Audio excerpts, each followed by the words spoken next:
Hey everyone, this is PrinceBrightstar, and welcome to TGS 2020. We are getting a Phantasy Star Online 2 New Genesis info dump here today, which is supposed to go on for about an hour.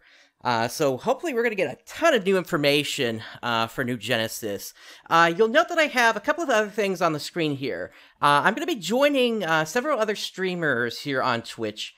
As you can see, we've got Anamana as well as some other people in the corner. I'll be jumping in with them once I'm done with this introduction. You'll also notice that I've also got this little thing in the lower left corner here, which is basically a bingo card. And actually, let me see if I can make that a little bit bigger for all of you here. Let's see. I think that's a little bit better here. My apologies if anything is getting cut off there. But basically, this is kind of what my predictions are going to be for what we're going to be seeing here today. So hopefully I've at least got some of this right, and I can basically give you guys a bingo. The one I'm really hoping for is the Hai Shao square there, just because, you know, Shao, he's not constrained to human lifetimes. He could probably live as long as Xion did, so I'm expecting we're gonna see him. Oh, we got something here. Oh, that's just an ad for Persona. We're technically about 10 minutes away from this right now, so hopefully we'll be able to actually get the stream started here real quick here. Alright, let me do this. Okay. Alright, and with all of that said, that's pretty much my introduction here. Zance is going to be joining us a little bit later on. He wasn't able to be here for the start of this, but I'm going to drop him a line and let him know where we are so that once he is available, we'll be able to actually, he'll be able to join us here. Anyway, let's go ahead and hop into the voice chat with everybody else here. And then once everything is done with on the actual stream, then I'm probably going to be breaking out into my own separate stream along with Zance for further analysis on this. So let's go ahead and hop on in. All right, I'm back again. No disrespect, I actually do really love Bakugan. I love the first series that came out, and the second, and like all the other one. This one is very cringy, and it's just completely different. It's not even nearly as serious as the other ones. They're showing the last info dump we got. Trailer? I think this might be the old trailer. Oh my god, please don't let this be the old trailer and that's it. I'm pretty sure it is. I'm probably gonna cry. I don't think so. I don't think so either, but if it does happen to be this way, I will cry. I mean, it's seen from it, but it's cut differently. It's also the Japanese trailer.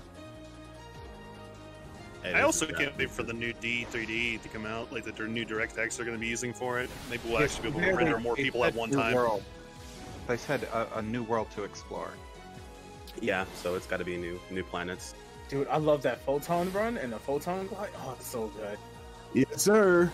That's actually one of the predictions I've got. Well, not new planets, but I have on my bingo card here something about subspace vehicle, and that basically means transferring between the different Phantasy Star universes, as it will, between the ARKS and Garal and Regol Coral. I wouldn't be surprised if stories crossed over for no freaking reason, dude. Right. Technically, already did that between PSU and PSO2. It's just we haven't gotten that in the English global version, but there is a fully voiced. I have the files; they are fully voiced. They just have to release it at this point. That includes Emilia and VVN from Phantasy Star Universe portable games coming over to PSO2.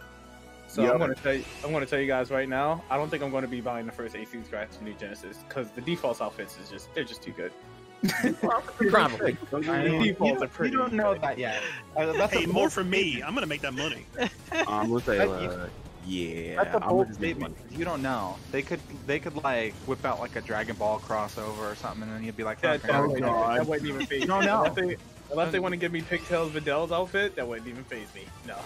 Yeah. Yo, Pigtails Vidal. They're gonna do a Summer Wars crossover. I just love how they decided to do soccer. that.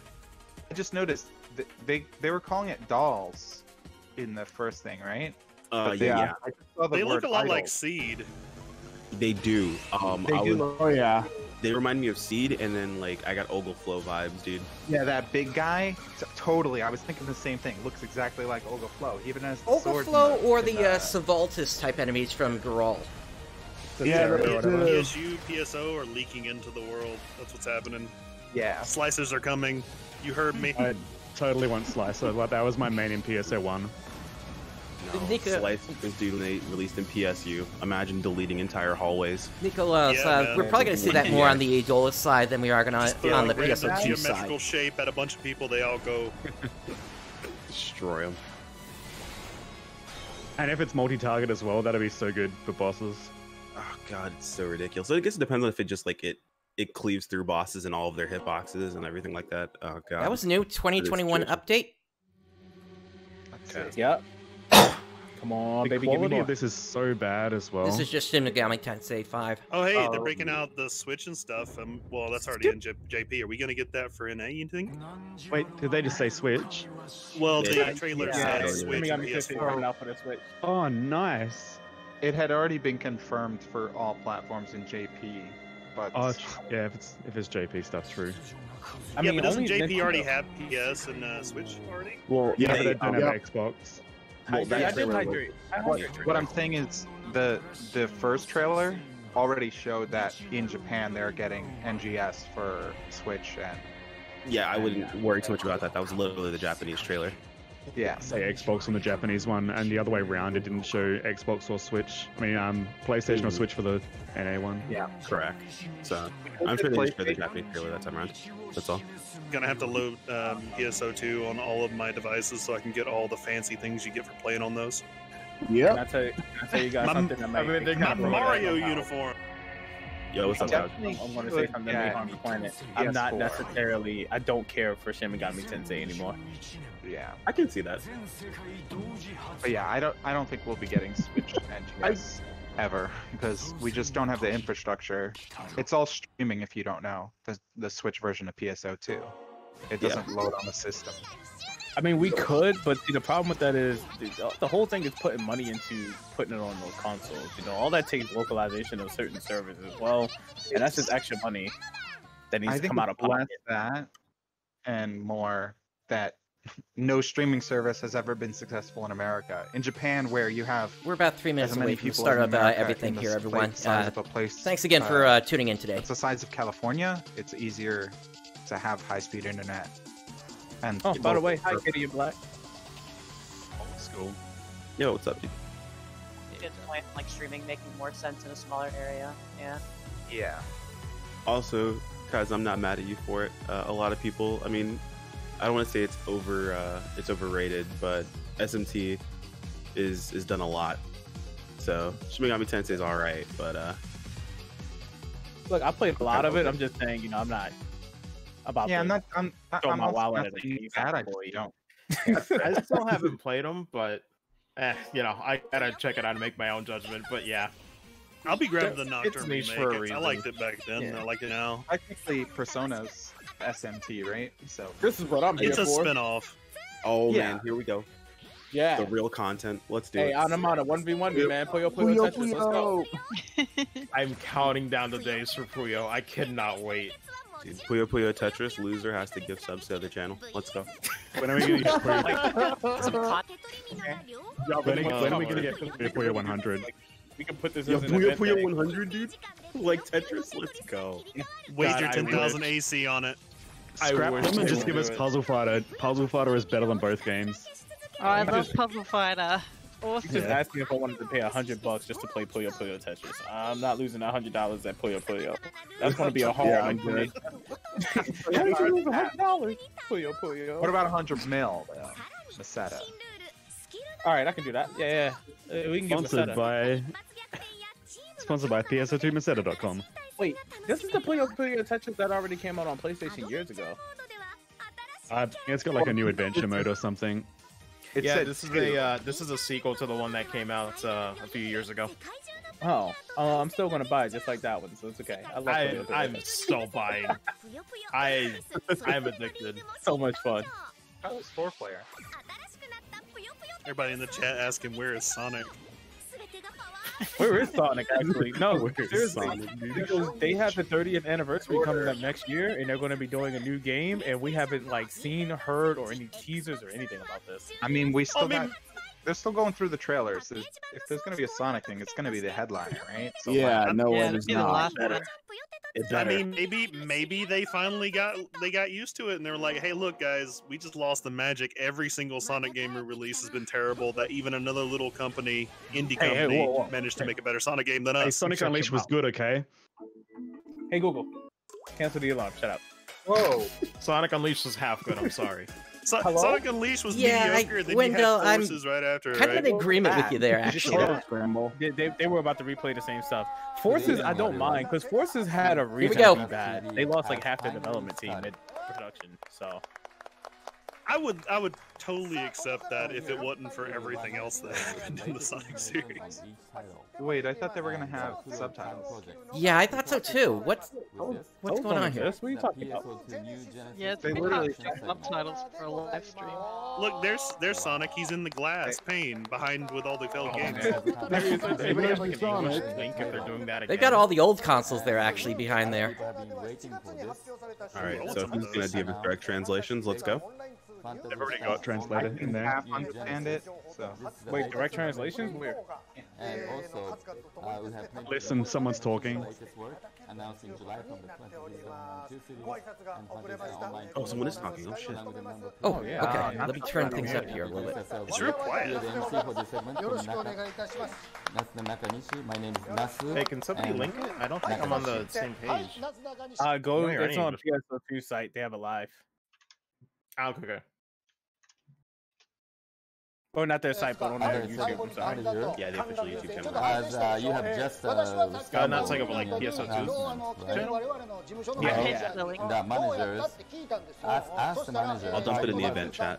Actually, I think it's already in here. You didn't have I'm enough. gonna turn you guys down a little bit here joke myself. And some sort of poke around, criticize. And the manager who is 10 years younger than myself. The latest and least tension that I have to speak. But anyway, today, Okay, there we go. this is a fun project. So we'll hope you stay tuned for the next 15 minutes. So let's get going. First, let us introduce someone who will be making a presentation to all the viewers. Yeah, they do this every time. Yeah, they're a comedy duo. Ryan. I am the official navigator for Fantasy Online 2 New Genesis. Thank Oh, you. that'd be amazing. The navigator in PSO2 NGS is in charge of navigating the game in a positive direction, such as providing information so many people can enjoy PSO, and connecting players with the development community. I hope to also join you as a player in the future, so I'm looking forward to that. Thank you. Arai-san, so Hiro Arai. That's saying we need a translator for the translator. Oh, whatever you want to call me. Okay, anyway, fine. Okay, Hiro-san. Okay, that's fine. Well, it looks very fine. Well, thank you very much. And it looks very trendy, fashion, and then open the PC, right? I'm using a Mac. Well, how come you have such a detailed information? Well, you don't work as a developer. I'm not from the development. As I was mentioning, navigator. I'm the official navigator. So trying to create a boom for the game. I see. So thank you very much. Now, regarding PSO2 New Genesis, we are planning to start the service, of course, in Japan as well as overseas. The operation is different between the Japanese version and the overseas version, but I think there are people from overseas who are watching this broadcast for the New Genesis and information, so let me say a few words of greetings. It's time for PSO2 New Genesis Greetings. from Sega. Thank you for I knew they watching. would want to do this. I'm Hiro, navigator of PSO2 New Genesis. It's nice to officially meet you. As the navigator, I'm here to facilitate communication and to share the excitement of the game for all of us to get involved and enjoy the PSO2 world. Screw this. I could see One thing I'm I excited had to this share is myself. that PSO2 New Genesis will also be released overseas. So where possible, Sega Japan and Sega of America will work together to share details in both Japanese and English. with Oh, they're Sega of bringing America Sega of America handling the into it. operation for overseas release. So please check it out.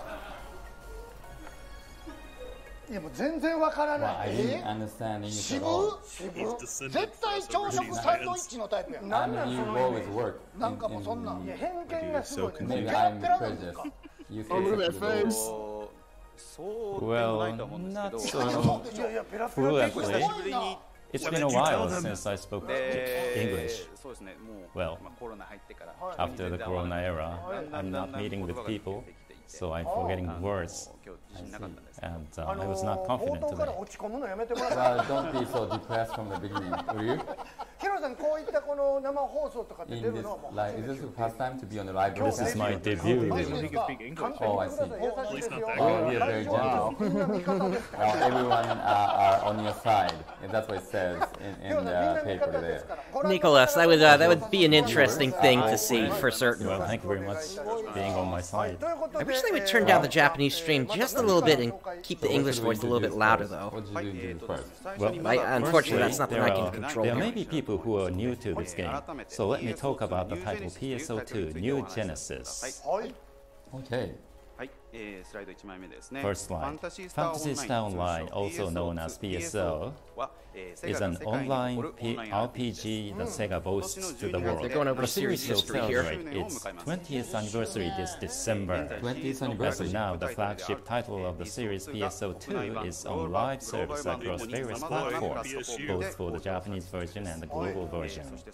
PSO2 will have its rebirth in 2021 with the mega-size update as Phantasy Star Online 2 New Genesis or PSO2 NGS. Wonderful.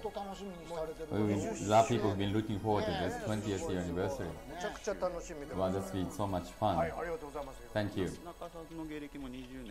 You are also 20 years old as Nasunaka, right? We've been doing this for 20 years. We are in the same class. Well, we are the same years, like 20 years. And the hybrid years are saying more much better than us. Well, PSO2 doesn't have the championship of coming at the Manzai tournament, right? Well, thank you for being kind with us. Okay, we'll move on. The world settings, game system, graphical engine, and character creation system will be renewed and will be friendly for those who play the PSO2 series for the first time. Okay, we knew that. New Genesis will provide a whole new experience for an online RPG. Adventures will take place in an open world 1,000 years after the current PSO2 with exciting combat actions. The evolved graphic engine will upgrade the character model significantly and will provide even more variety to the character creation.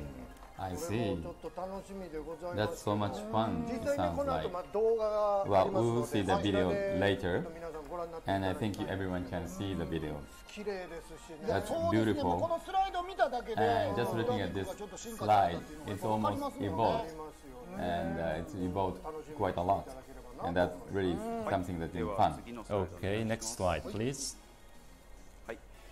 PSO2 NGS and PSO2 will coexist in a single game, and your character will be able to move across the two worlds.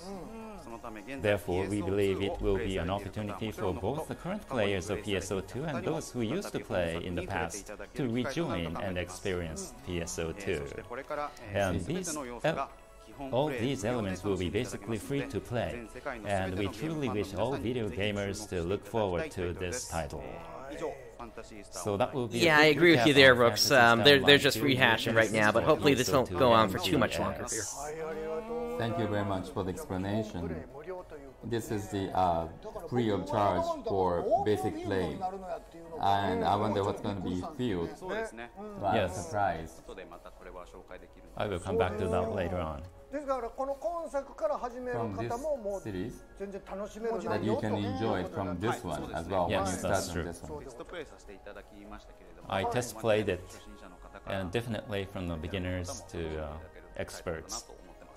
all of them can enjoy this new title. Thank you very much. And then also new information, you talk about that too, right? Yes. I would like to introduce some more details of the game with this gameplay video I borrowed from the development team. Okay, here we go. Video. And I would like to explain the features of this game by telling the basic information for those who are not familiar with this ARK series yet. Well, in this Phantasy Star Online 2 titles, there must be somebody who just come to know this for the first time, and those people can understand this as well. Yes, please watch this video.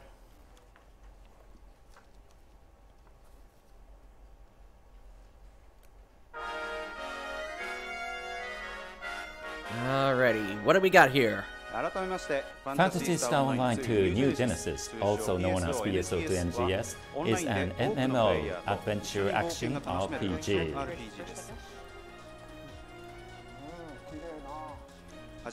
First, let me introduce the player character, which will be your avatar. One of the concepts in PSO series is ultimate character customization. With the greatly updated graphic quality of New Genesis, you will enjoy the adventure with your own highly personalized character in your new Create system, providing even more variety. I think we counted 6 accessories previously. There are 4 Oh no! races you can choose on the character creation screen. First you see on the screen is humans who look similar to humans. Races you can choose on the character creation screen. First you see on the screen is humans who look similar to humans. Next, humans have pointy ears. Human. And casts have a mechanical body. Those are the 3 races I wanted to show you this time. And although the intro video is not ready yet, demons with unique horns and dichromatic eyes do exist as well. Human also exists, huh? So that was the video introducing the character and the races. I see. Alright, I think I'm gonna count that as new costumes. It was not in the video, but there was also races called Duman. Wow, that's wonderful. Those characters, when they're running, how the grasses are shaken, it's so real. Thank you. Incidentally, what kind of character do you guys want to create and play in NGS Nasunaka? Well, that's a point that we can make a joke about it. This is the point that we have to make a joke. Hiro-san have just attaching on us. I think it was very just easy to answer this question, but I'm so nervous. Yes, please. Oh, don't do that. I was using Duman.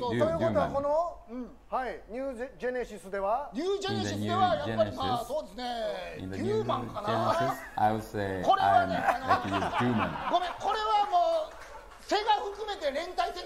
But this is the entire responsibility of Sega. No, you are wrong. You are bad. Well,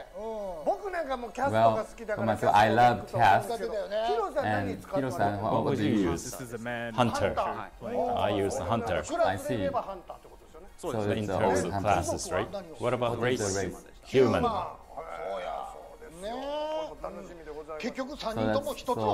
So 3 of us are not making any jokes at all. Well, that's from here. From now on. Well, I also tweeted this English version. It is translated into English simultaneously, and also your talk is being translated and broadcasted overseas. Really? This is simultaneously translated? Yes. Really? Then you didn't have to speak in English then at the beginning. Well, just to communicate, I see. Then I should take this positively, even if it didn't work. Maybe we didn't make a good joke, then maybe laughing outside of Japan then. Well, maybe we may have been successful in making jokes. Or maybe we did not succeed in making people laugh all over the world. as it says. Well, a lot of people are watching this from all over the world, but it's a lot of fun. And behind the characters, that wavy portion, like wrinkles, that's very It's possible they could still release it. Yeah, Nicholas, I agree with you. Can you move on to the next introduction? Could you play the movie? Oh, here we go again.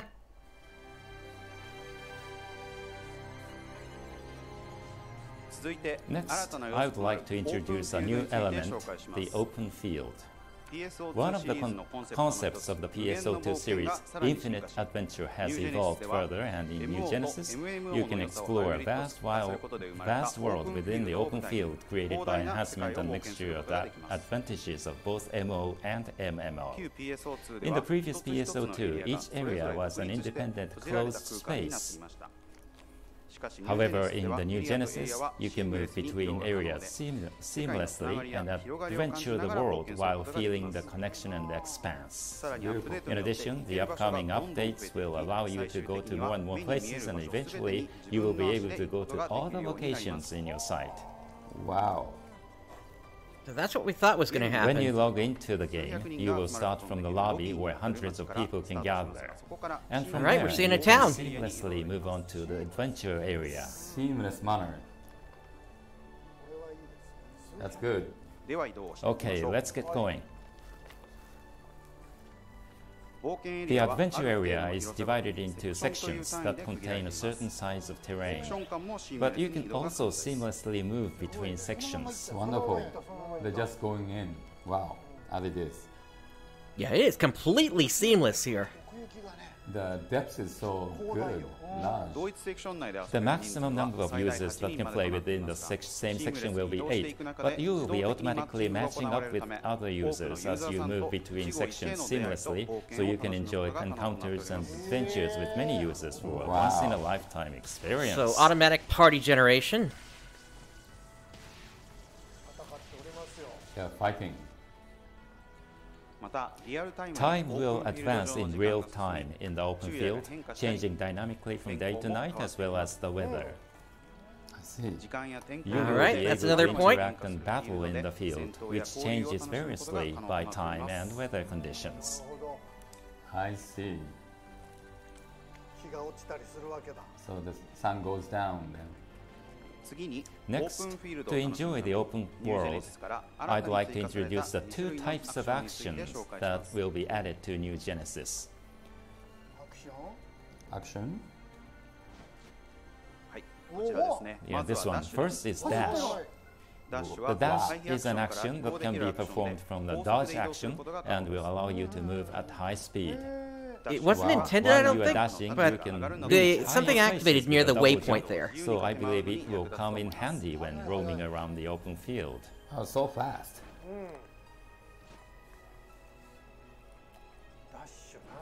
Dashing. That's so good. I'm so happy about this. That's good. So no more using photon art spam to move around. There was a comment that says it's so comfortable. It's so comfortable. Next is this one, glide.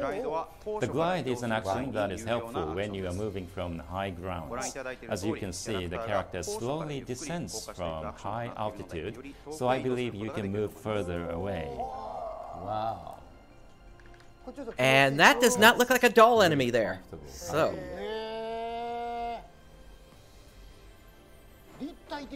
It's very three-dimensional. I see. Can we go over the river?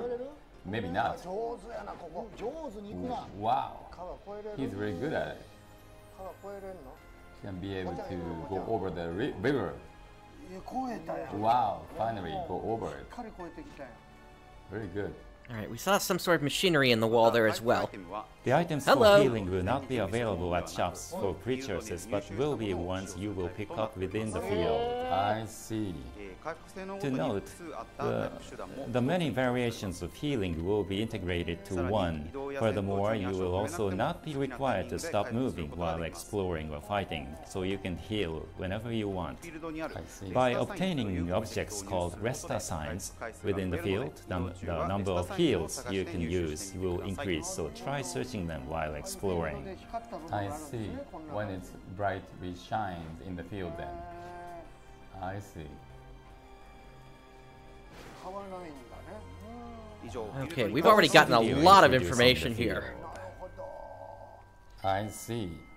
Alright, let me see if I can boost the stream back up. Wow. It's a very big field.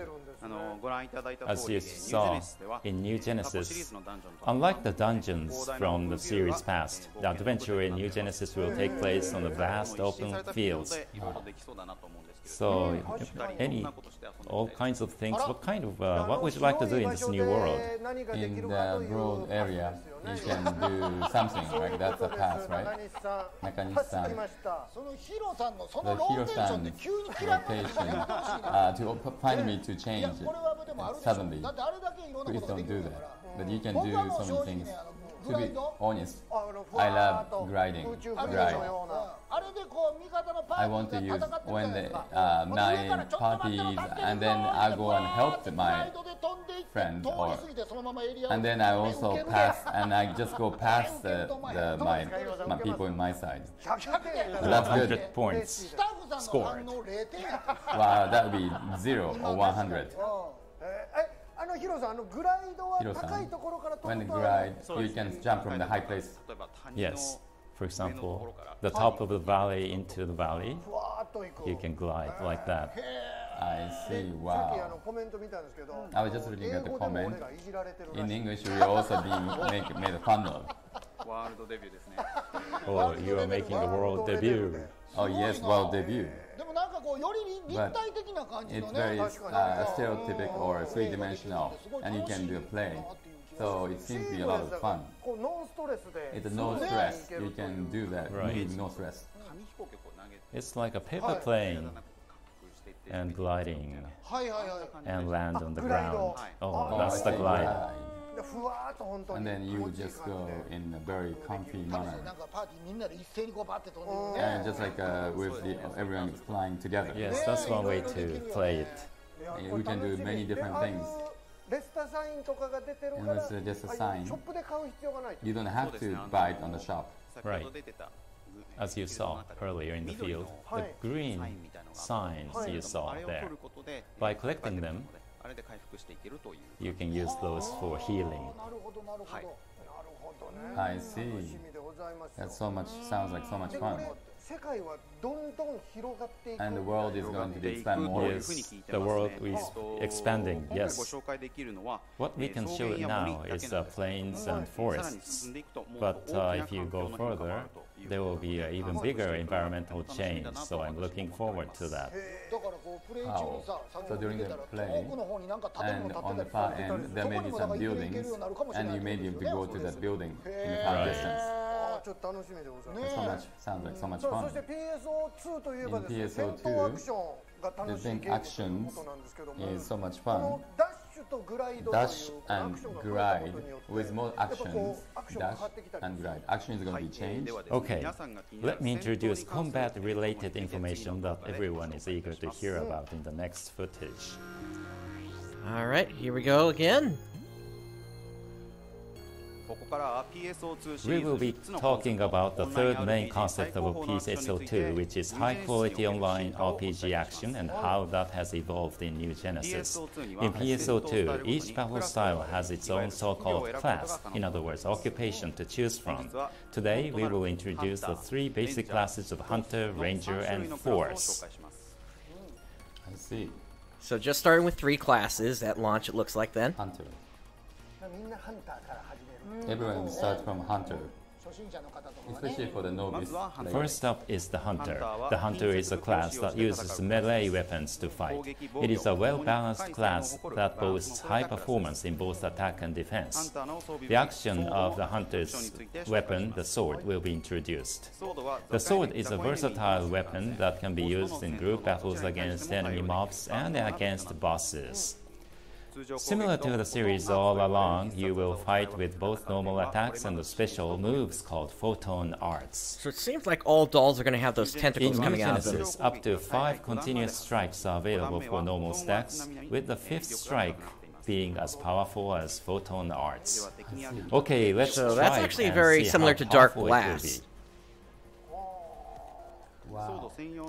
Weapon action exclusive to the sword will allow players to guard and protect themselves from enemy attacks.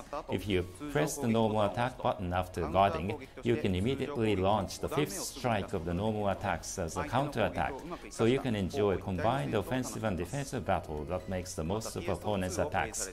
Also, users who have played PSO2 may have noticed from the video that there is no perfect attack in New Genesis, so you can enjoy the action without being restrained by perfect attacks. Oh, now that's a shame that they dropped that. I see. That was the video introducing the Hunter. Wow. There's no perfect attack. No more. I Yes. see. When I test played it, there was no perfect attack, but the 5th one is very difficult to maneuver. Wow. As a side note, the sword is said to be versatile and well-balanced weapon, so it is recommended for new users who are just starting out. I see. For the beginners, in the comment, first start from the Hunter, and that was what we have seen. So first, get used to it using Hunter first, Yes. and then sword to cut. The speed of the sword seems to be a little faster than before. That's my impression looking at this.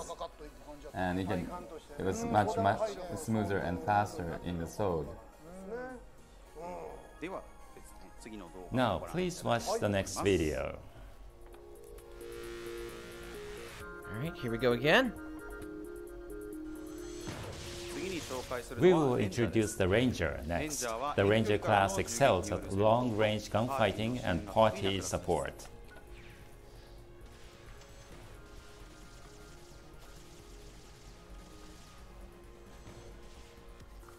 Some of the same photon arts as in PSO2. Ranger. Now I will introduce the actions of the Ranger's weapon, the assault rifle.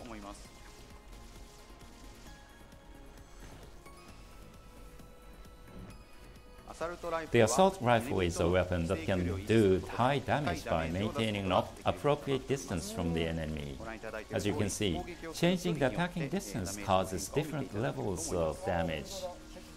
That's true. That makes sense, air resistance. The distance with the enemy. Now it is this one. What you are seeing is the sliding shot is an assault rifle specific weapon action and useful for adjusting the distance from the enemies during a battle. This action will help you keep the appropriate distance while attacking enemies.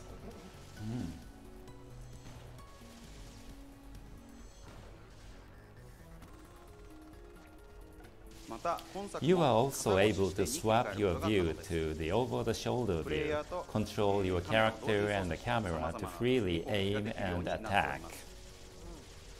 We also recommend this view to users who are used to TPS and FPS games.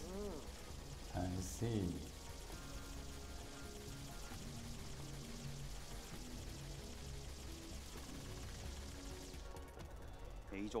That was the video for the Ranger.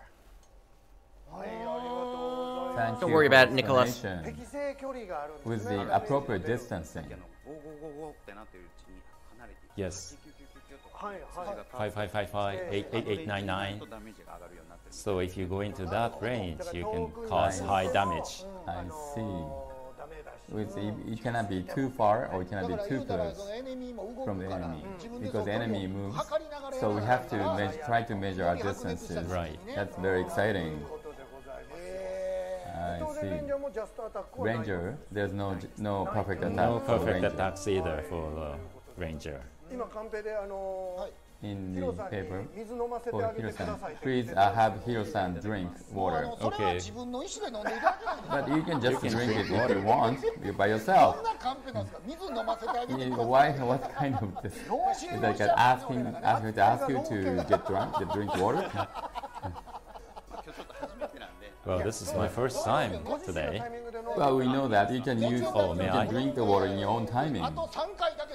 You can only drink only 3 times more. Please go ahead. Yes. It's okay. The assault rifle allows you to support your friends while attacking from a long range. So if you want to enjoy both offense and protection, this weapon may be a good choice for you. I see. Next, please watch the video introducing the Force.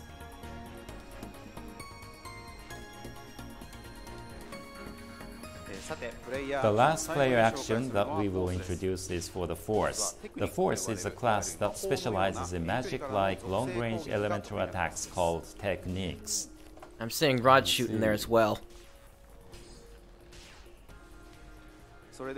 Now, we will introduce the actions of the Rod, the weapon equipped for the Force. The Rod can attack with multiple elements by utilizing techniques.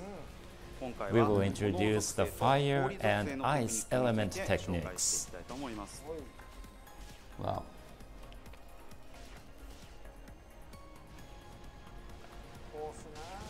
Force. First, we will start with the fire element foyer. Foyer is a simple technique that deals high damage. In this game, non-charge and charge will change the performance of the technique.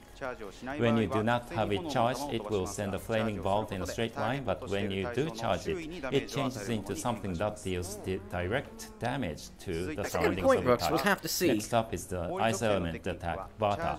Ice element technique generates ice crystals if you shoot it without charging it. And if you charge it up and hit it with charged Bata, you can deal a lot of damage depending on the status of the crystals. I see. So bringing Il-Barda back into things. As you can see, normal attacks can send bolts flying from long distance, so you can always maintain a long distance when fighting.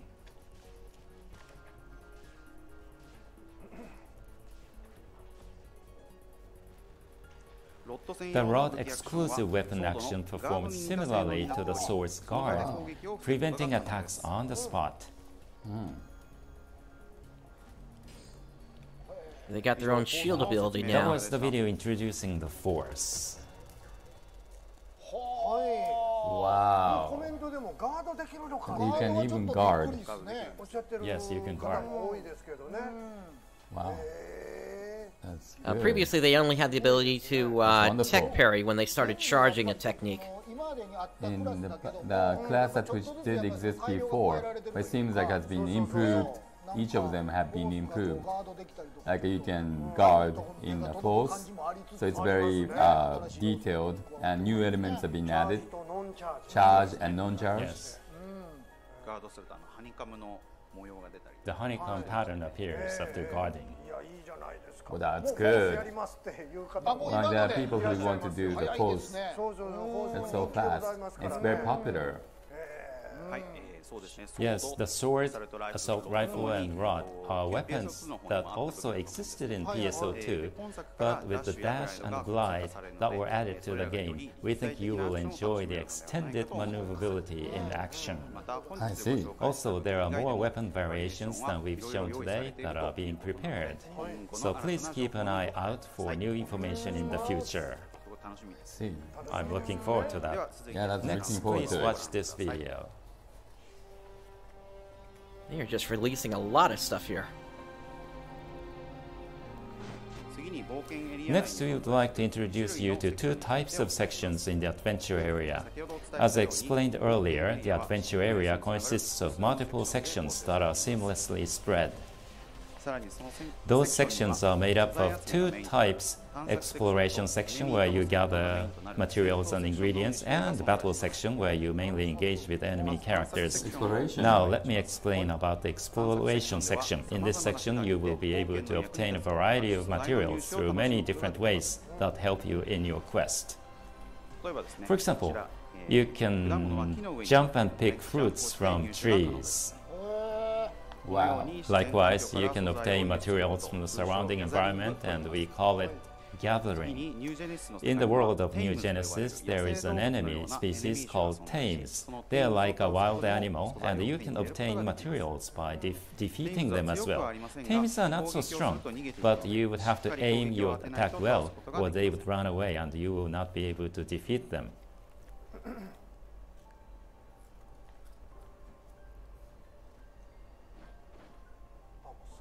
Or the doll's not going to have any drops then?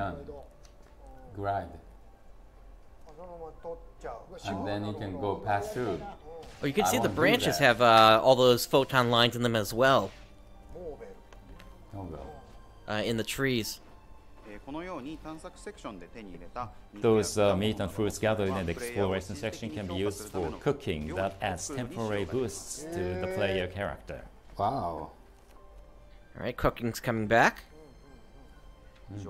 That was the video introducing the exploration section.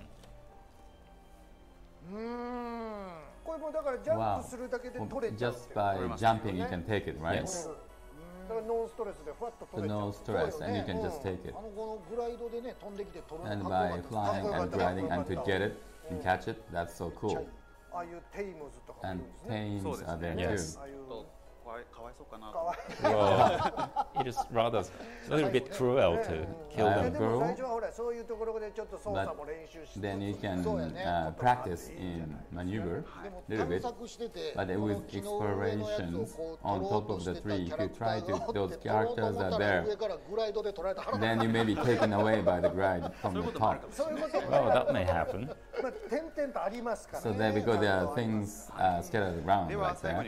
Lastly, I would like to end with an explanation of the combat section of the game, which we will also introduce the title's biggest specialty, which is a party-based combat shown in the footage.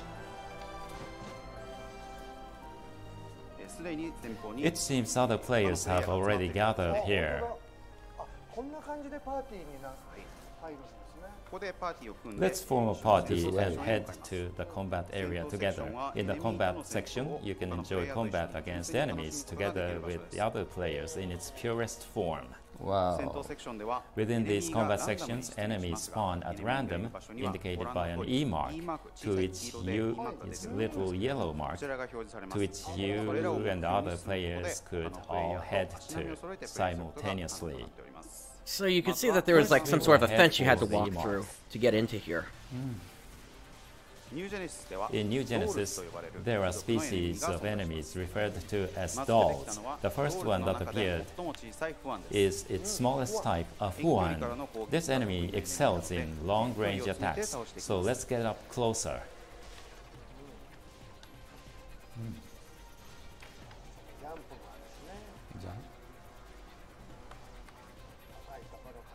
From the high place. As you defeat enemies, trials, which are interrupt events that occur in PSO2, will happen here as well at a certain chance. Places where trials are taking place will show up on the map as a T, so let's head there. Shown on the screen are Pedas Sword and Pedas Gun. They are big-sized dolls, which are stronger enemies than the Fuan mentioned earlier. We do, however, beat them in numbers, so let's work together with other players and continue fighting.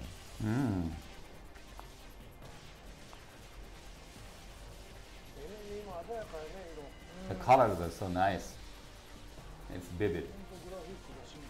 The graphics is doing well.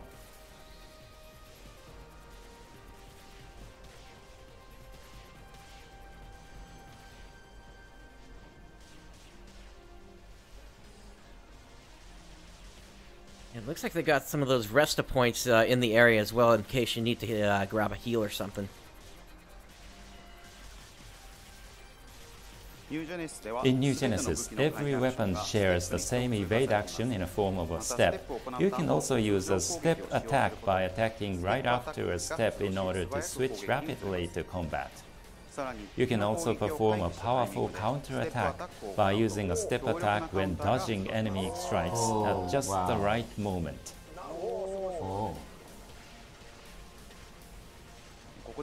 Here, let's change the footage to that of somebody using a ranger. You can also use the step counter with an assault rifle, like so. Also, as we mentioned earlier in the explanation of each weapon type, rifles do high damage when you keep an optimum distance. That is why in this title, it's very important that you maintain high level of mobility as you engage in combat instead of standing still.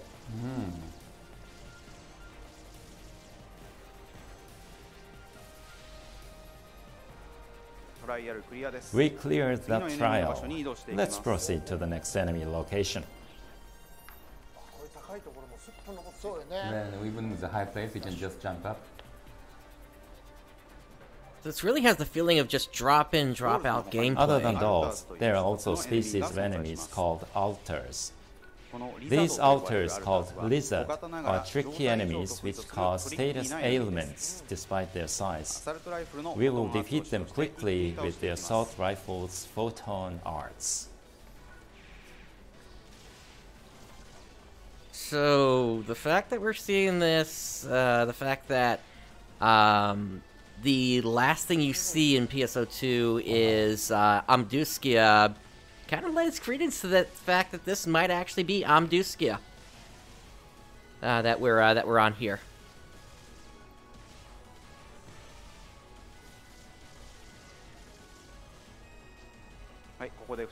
Another trial has appeared, so we will move there. Let's switch the footage to one of a Force player. Force. Wow. The next enemy that appeared is a doll named Goloron. The attacks get blocked when attacking it from the front, so let's go around its back to attack it. As such, let the big Chungus memes begin. And characteristics is crucial for combat.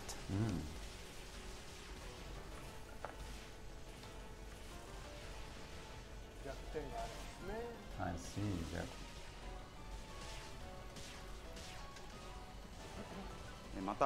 Also, using the Force's techniques to hit it with its elemental weaknesses forces it to go into a special down state. Since a lot of these dolls appearing in this broadcast are ice-based, let's defeat them using Bata. Once you inflict enough damage with Bata, the enemy goes into a frozen-like state. These states are called elemental damage reaction, which exists for every enemy. By attacking with their weaknesses, you can create openings like these.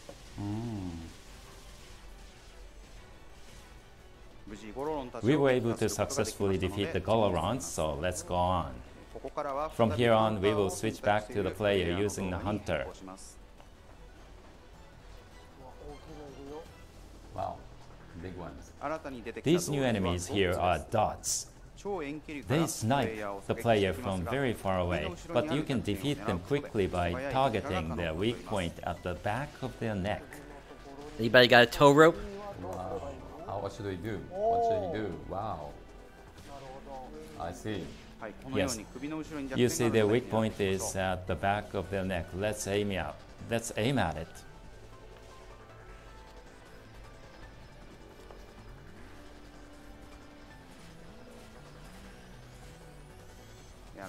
Again, it is crucial to identify enemies' weaknesses and characteristics in fighting.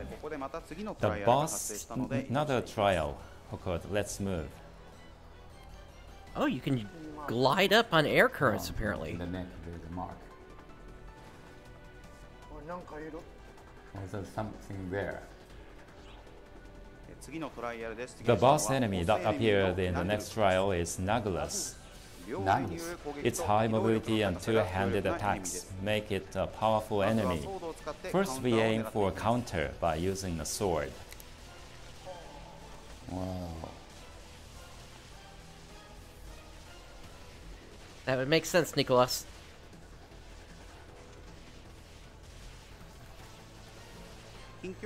This enemy excels in close-range combat, but as you can see, it's possible to use your step counter and guards to get a counter-attack in.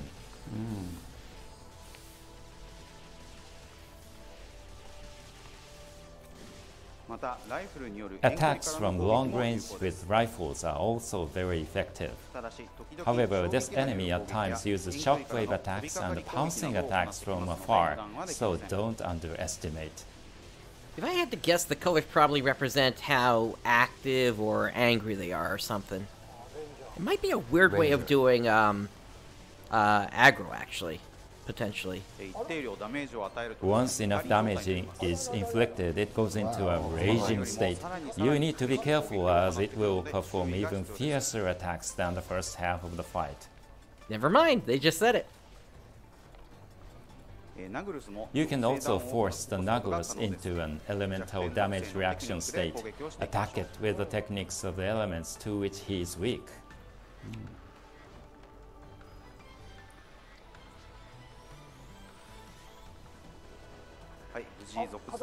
We were able to get it to an elemental damage reaction state. Let's go all out on it. They look like Imperial Cleave there. Cool. There we go. We beat it. That will be it for the gameplay footage we will be showing for today. So that's all the gameplay footage that I prepared for today. Wow, that's a shame they don't have more. The camera it is going a far distance and short, in dash and action, and there are more grind. I think we are widening the options available for combat. And the one on that too. Right, you can ride on it. And to find the weakness of the enemy as soon as possible. And that is a key point. Right. And for the very detailed point, because it's a wide field where the enemy is. And that's very kind to let us know where the enemy is. Outside of the intense battles, there will also be exploration contents where you can relax and chat with your friends. So it's possible they just don't have drops implemented yet, Rooks. Of your everyday life. That's good. It's so much fun. We can do so many things. Well, with new actions more available and the field is bigger, and then we can enjoy it in many different ways. And between the players, the communication is also widened, right? Yeah. In the field, there are parties there, right? Right. And then you join. Automatic matching. Then in the lobby, and then you don't have to wait in the lobby or counter. It's not a request, accept, but we will be matched up with the members on the field. It's very smooth, I think. I'm really looking forward to this. And then, this coming to the end of this segment. We're ready? Hiro-san, how was it your first time in appearing in this program? I was nervous. I went to the restrooms countless of times. Well, that's usually the first time, but you explained very well. Thank you. You read the board. Thank you. It was an honor to play the role in delivering the information about NGS, which players are looking forward to. There may have been points that could not meet the expectations, but I would like to provide exciting news as the navigator so that more people can enjoy PSO2 New Genesis than ever. I appreciate you joining us today. Wonderful. But you have to read that board. I just told you. And Hiro-san, it says perfect. It's like the cultural committee on the food festival saying that on the board. But Hiro-san, thank you very much really for this. Thank you. I enjoyed it. With that, will the Fantasy Star Online 2 New Genesis introduction will be completed. Well, you are mumbling too. And also please look forward to this program, this series. Thank you for watching us. And please looking forward to this. Of course, Sega Atlas TV itself will continue. And please keep watching it. Enjoy it.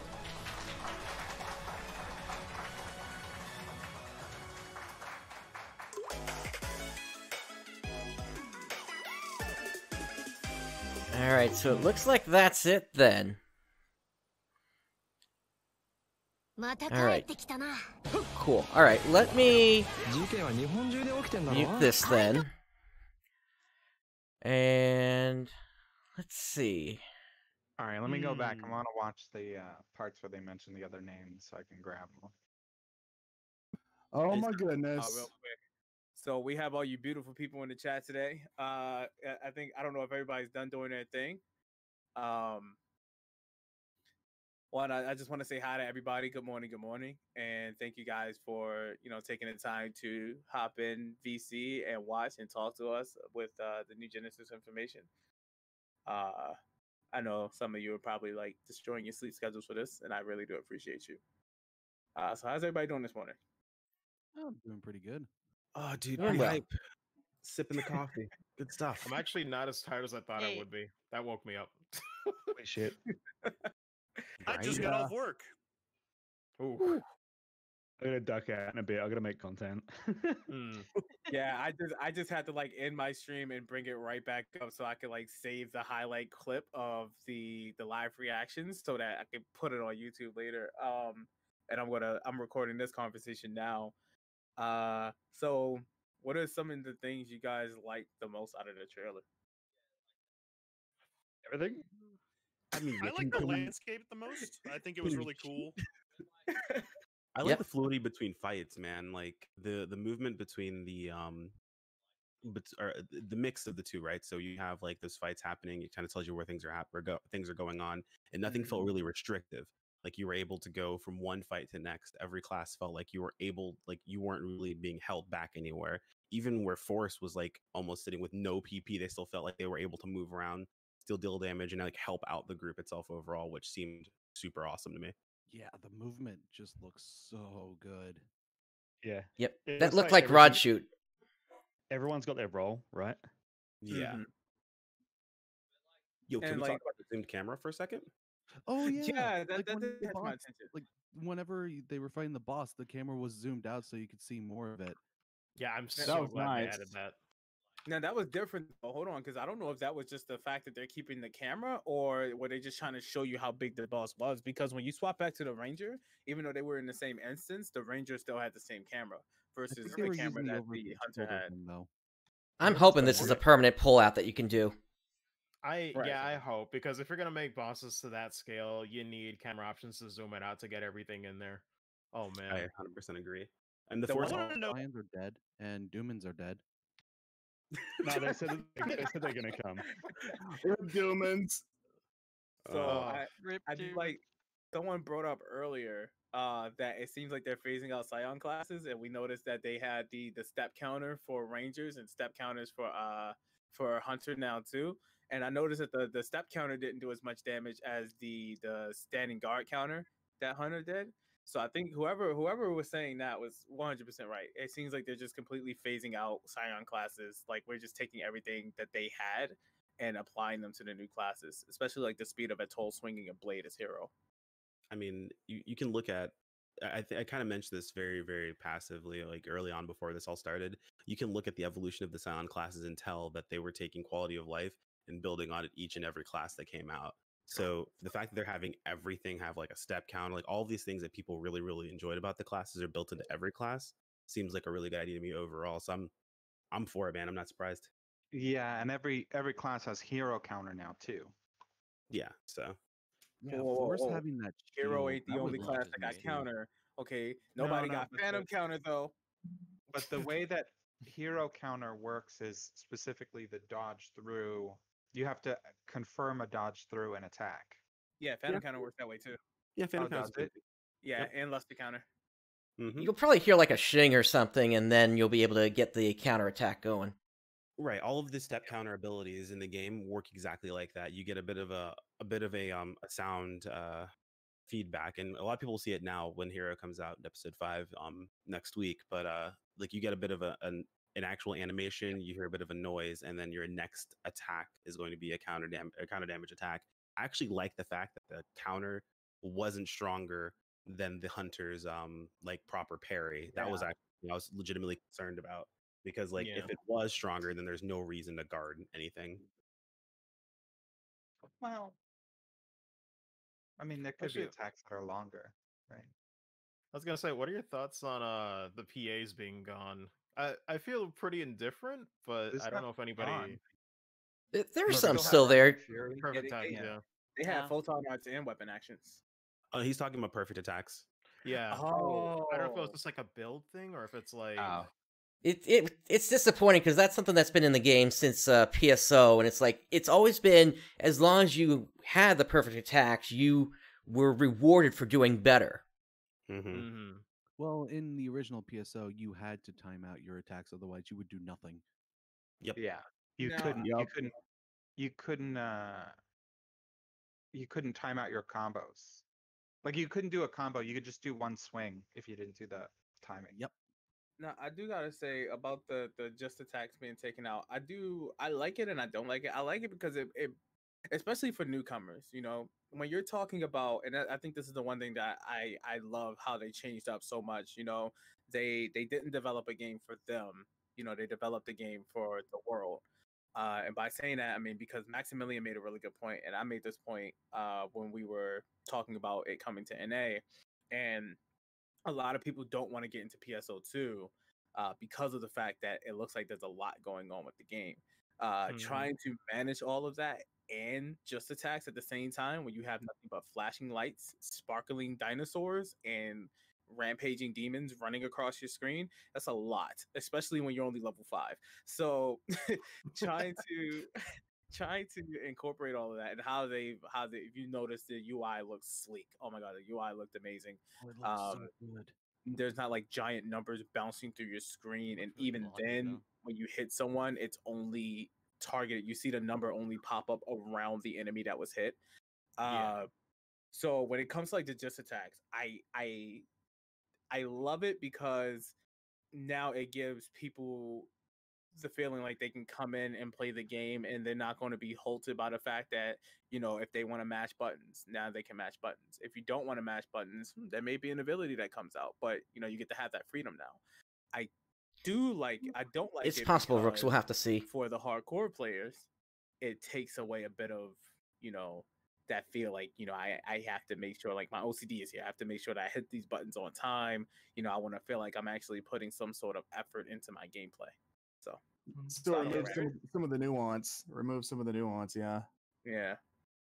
I mean, as a new player myself coming into the game, I agree to most of your points, except for the part about the I feel like they replaced the perfect attacks with your counter, because if you did a perfect counter, it would do the 5th hit, which was extra damage, right?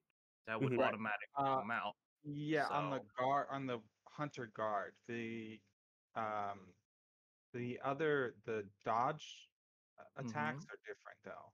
Yes. Okay, so for the other classes, if they countered and then attacked, doesn't it do additional damage as well though? On the dodge one, yeah, they have the dodge. They don't have the counter. Oh, they don't have a block, right? Yeah. Well, Force does, but they didn't mention what happens. It didn't look like it was any different after he attacked after a block. So I think that specific block counter is a hunter mechanic. And the 5-hit combo is also a specific hunter mechanic. Gotcha. But personally, Are they going to be getting rid of Warcry though?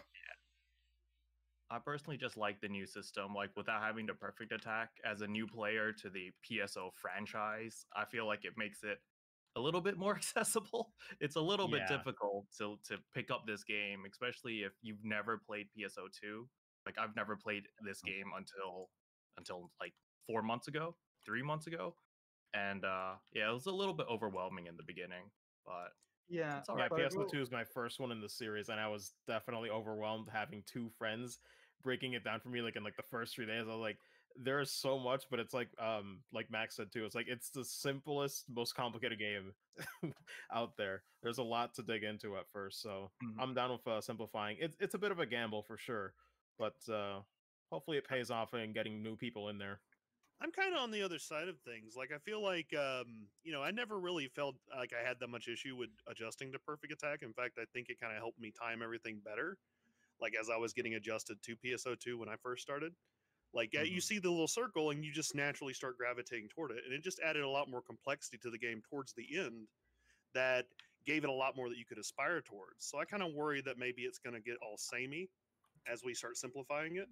And I want to see more complexity in the combat as we go forward.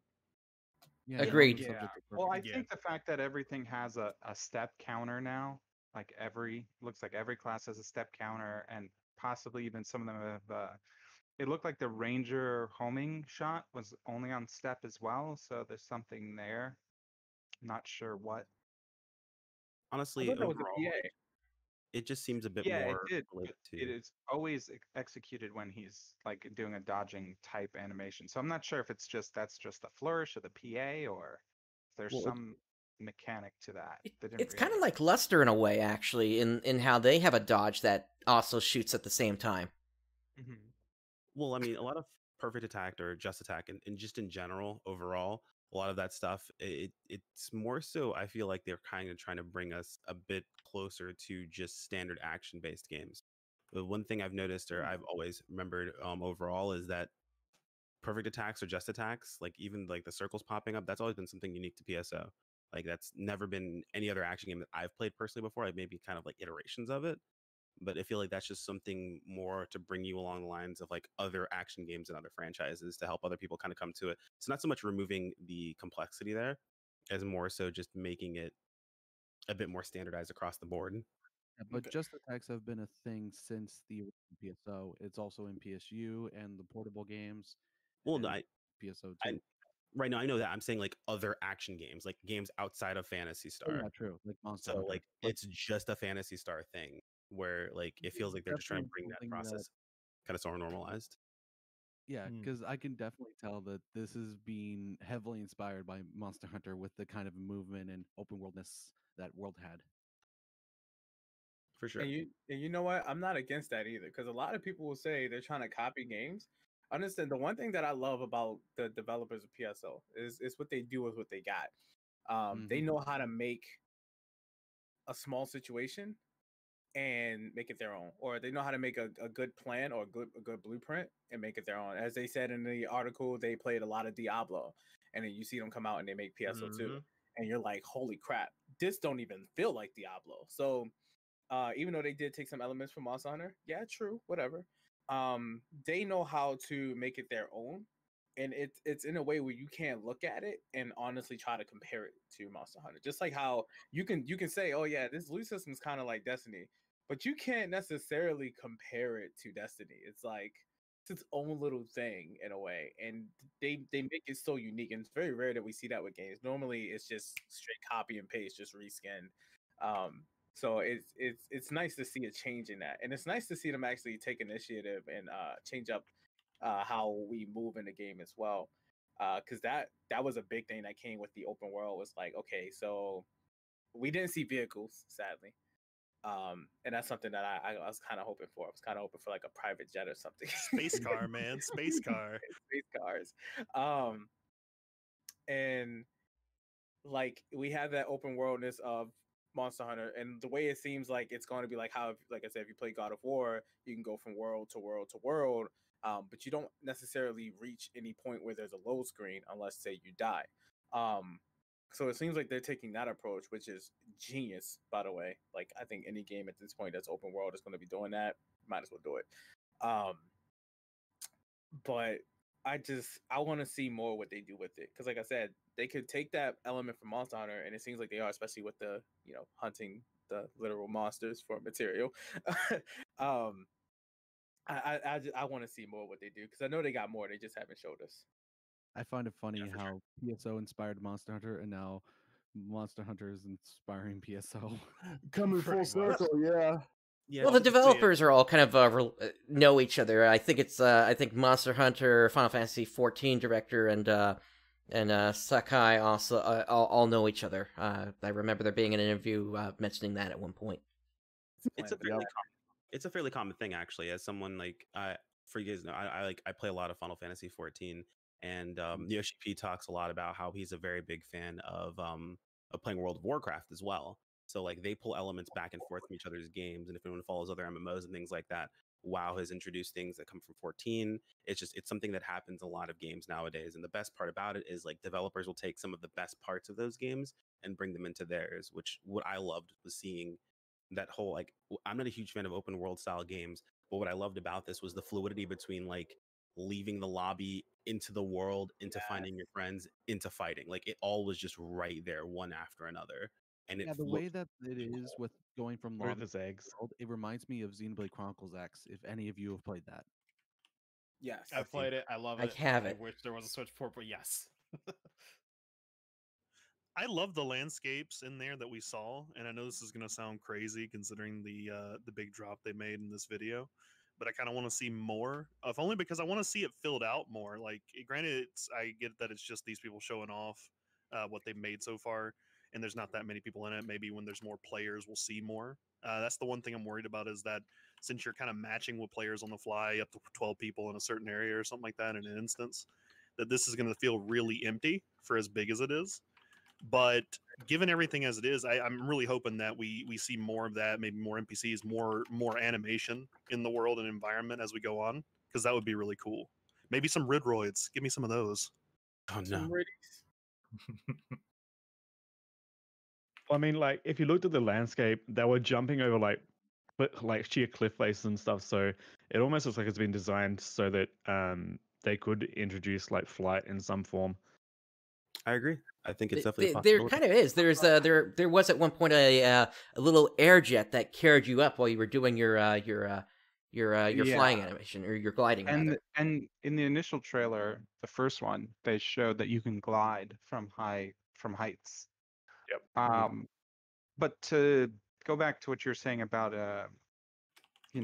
trying to make it so that you encounter more people, this is where I was kind of saying like Destiny does this, where if you go to where like something is, it'll match you with 8 random people that are around that, and if you move away from those people, it'll now find you 8 new people. And it did look like, even though it is open, it did look like things were sectioned off. If you notice, when he left the town, there was a barrier, and also he met those players on the road, and then they said, okay, we're going into a battle section, and there was another barrier there as well. They never added mid-mission cake shops, did they, to Destiny? Okay. The good thing is, though, that Destiny is terrible with that, because the whole reason why everything goes through like 50 corridors to get to an area is because the game's matchmaking during that period, and if you go too fast, the game forgets to matchmake. So it looks like PSO2 may actually have it better. Perfect game. Thank you very much for the raid there. And it does look like they did section, like, it is open world as far as like you don't, there's no loading screen for you, but it does look like things are actually sectioned off into like, this is this area, this is this area. Right. You didn't mention like the combat zone and the exploration zones.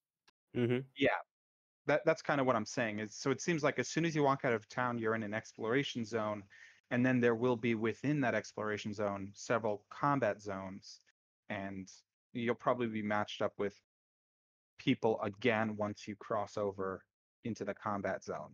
Because when he went out and found those 3 players waiting there, they partied up, and it was I think it just said 4, and then they went into the other area, and it said, and then there was all those other people.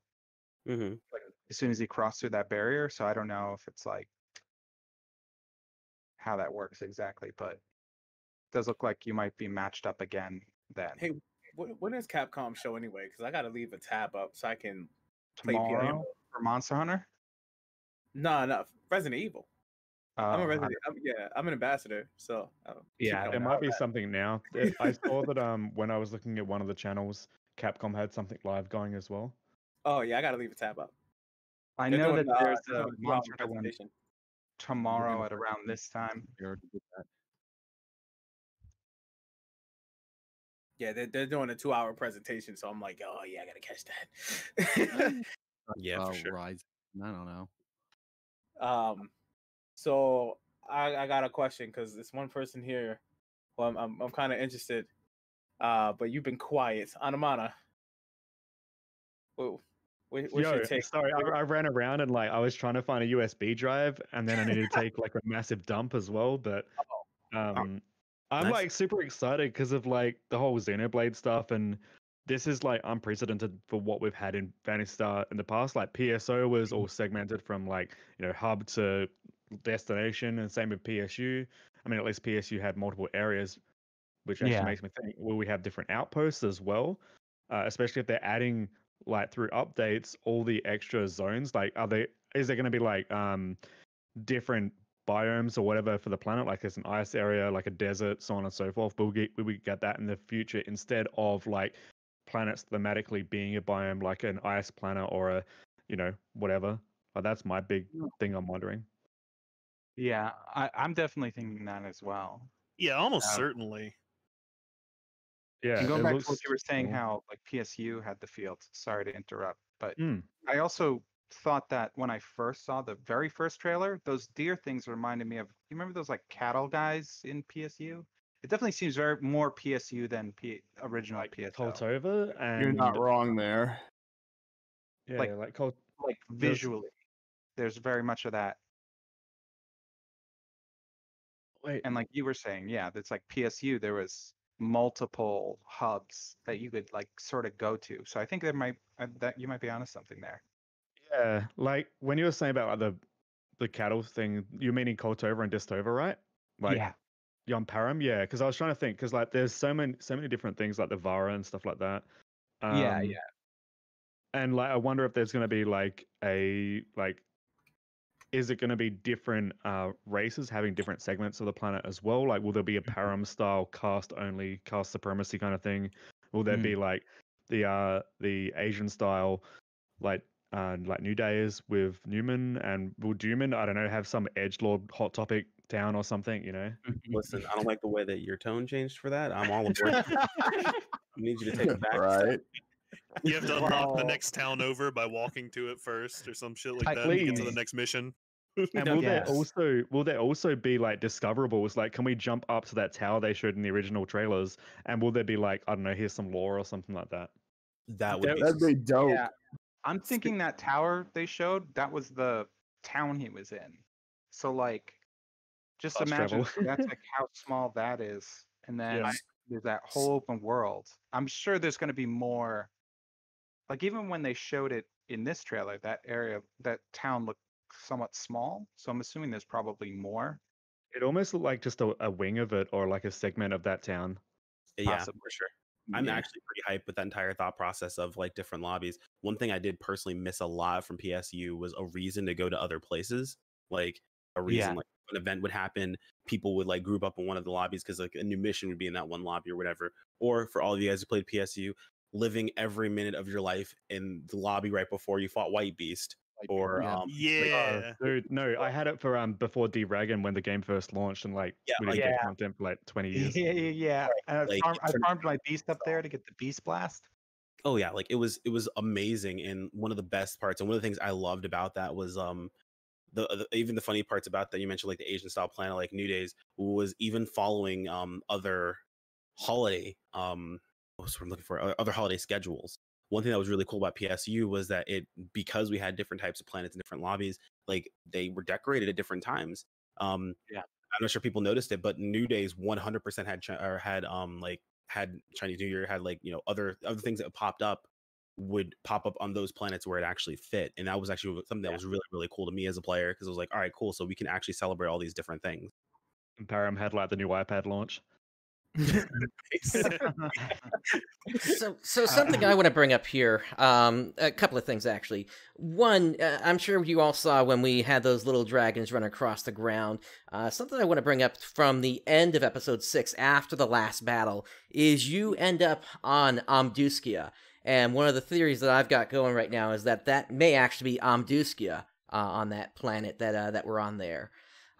Secondly, about the tower I think you're talking about, I had noted that was actually in a very similar shape to the subspace vehicles that was seen in the Phantasy Star Portable series.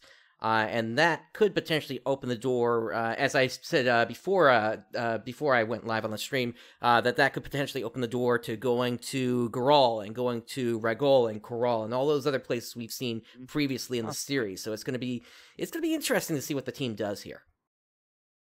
What if we'll have ruins and stuff? Yeah, actually, to go back to what you're saying about it being in the end of Amaduskia, that might play into what I was saying, where it's like, so apparently in the lore, Amaduskia is also a failed copy of Xi'an, so that would play into what we were saying before about how the planet seems to be artificial in some way. With Man, the there's a lot trees of these lying around. It's technically 2 failed Xi'an clones that were smashed together. Something like that. Were there planets before Xi'an? No, they're all done. That's a spoiler. Like, I don't know. It just makes me sound like I haven't played a lot of the future of like PSO2, like Other Ways Come and Gone. But the way you're talking, it almost sounds like basically there's no other planets and the Photoneers just made it all. All I can say is go to the end of episode 6 and play through the story. That's all I can really say at that point, because a lot of that gets revealed there. Yeah, well, Xi'an, they found naturally occurring. So Xi'an was already in existence. They found Xi'an, and then the Shao, Profound Darkness, and Amaduskia were all attempts to recreate Xi'an. They couldn't do perfect copies. Mother as well. They couldn't do perfect copies because she was just a naturally occurring thing. They didn't have the ability. Right.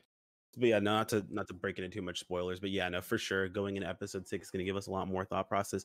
One of my biggest questions is they made a real big emphasis on saying new planet. So I have I know a lot of people, we want to like connect it back to what we currently have, but I'm kind of trying to keep my mind open to the thought process that we could be somewhere else completely. Like we could be away from where we were previously. The thing about that is, like, semantically, if it changes drastically over time, they could call it a new. You know what I mean? But why isn't it 1,000 years? Yeah, that's like what I thought might also be even is like all of them smashed together or something. But I don't know what happens at the end of episode 6. So I'm gonna be quite honest with you. If my character's holding a grudge against Falspawn and freaking Dark Fowls for 1,000 years, I don't even want to play because I'm not going to feed that problem. That's an obvious problem. Well, actually, funny you mention that, because in the original PSO series, I don't know if they mentioned this in PSO yet, but in the original PSO series, Dark Fowl's breach is sealed with the Profound Darkness, and every 1,000 years it breaks loose. So that's Algol. And it's very specifically 1,000 years. So the fact that this is 1,000 years as well. I just thought about that, and I'm actually kind of mad about it. So I just fought this guy to come back and fight him again. That's what you're telling me? I wonder if there's going to be time travel involved, like with the whole episode 1, 2, and 3 stuff that we've had with time travel. Will there be? Possibly. It's really going to depend upon just how much is in play here, plus the fact that certain things happen at the end of episode 6. Once again, spoilers that kind of say maybe yes, maybe no. It's time gets really crazy after the end of episode 6, basically. Timey-wimey stuff and photoners, am I right? Yeah, I mean, when we're talking about time and anything, it's always going to be wonky. Like, if DC Comics have taught anything. I'm legitimately kind of excited to find out how they actually fit us into this. Because, like, they kind of, like, soft do it between episode 3 to 4, right? Like, there's a time frame where you're not really existent in the actual storyline or whatever, and you come back or whatever, and you're all, yo, this is the guy that beat, Profound Darkness, so on and so forth, and all that good stuff. Cold Sleep. Like, it's like 1,000 years, right? So how are they going to talk into this? Are we just like jumping forward 1,000 years all of a sudden? Like, I'm actually legitimately excited to find out how we fit into the story now. Yeah. Well, I wonder if we're going to be the same character specifically. Like, yeah, we're the same character, but I kind of hope we are, just the fact that like it would fit very well into the whole, like, they're changing everything around, right? So like it's an entire new I don't want to say world, but like an entire new experience overall. And if we are coming from 1,000 years in the past, of course we don't know anything about what's going on, right? Yeah. Well, it all depends. It all depends More on whether they're going to fascinating. acknowledge the fact that you can go back or not. You know, because Yeah, like they're that's gonna right. like in 4, you know, it never really acknowledges it. You're just in the future as far as the story is concerned. Yep. But you know, maybe they will. Maybe they'll say, "Oh, look, here's this little mirror thing that you can go back and forth and communicate with your double that's there from 1,000 years in the future." I don't know, but at least based on that, I mean, it really depends on whether they take that into account or not.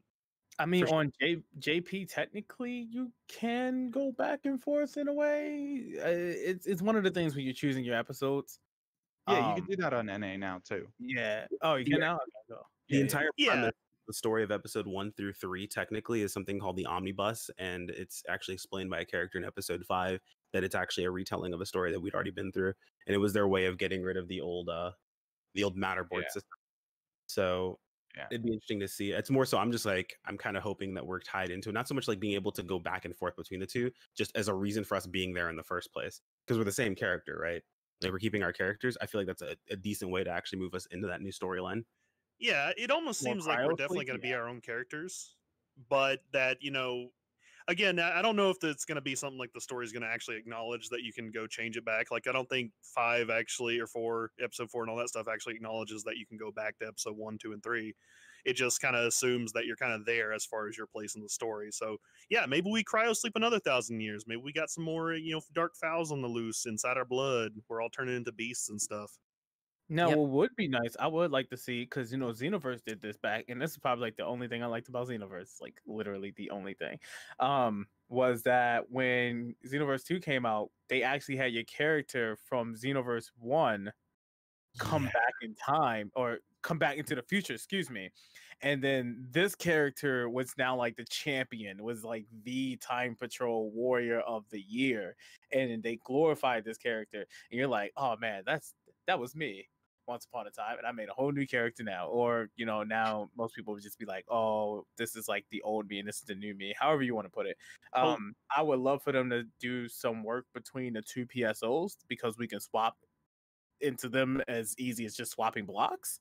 I would love to see something happen where so we can interact with our older selves if we pertain the same character. If we don't, then I would love to see the characters that we say if we beat Dark to TPD with, right?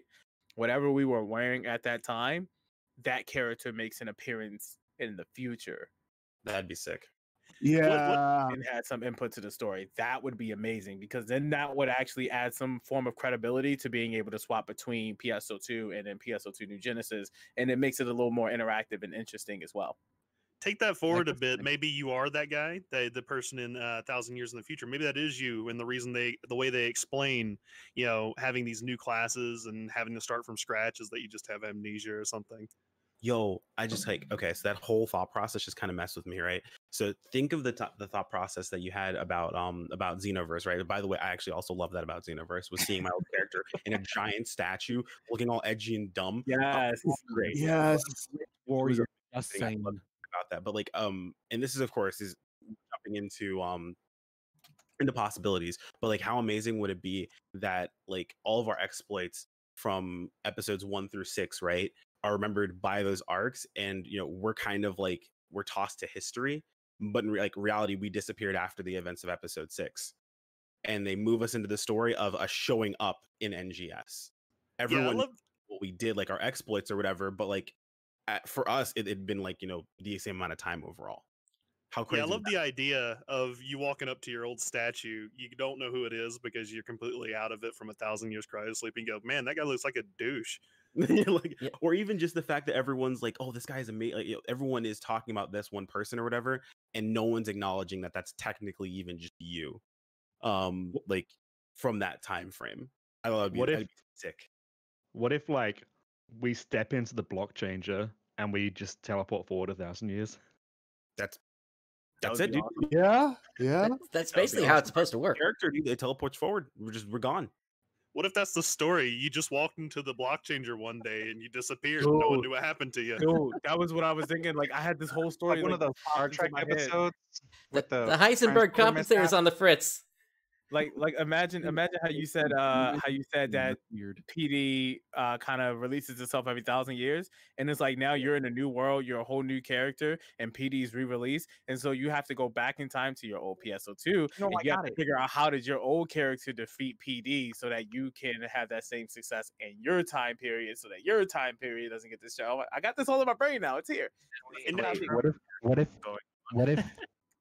What if like that other chick we get sealed with the darkness for 1,000 years?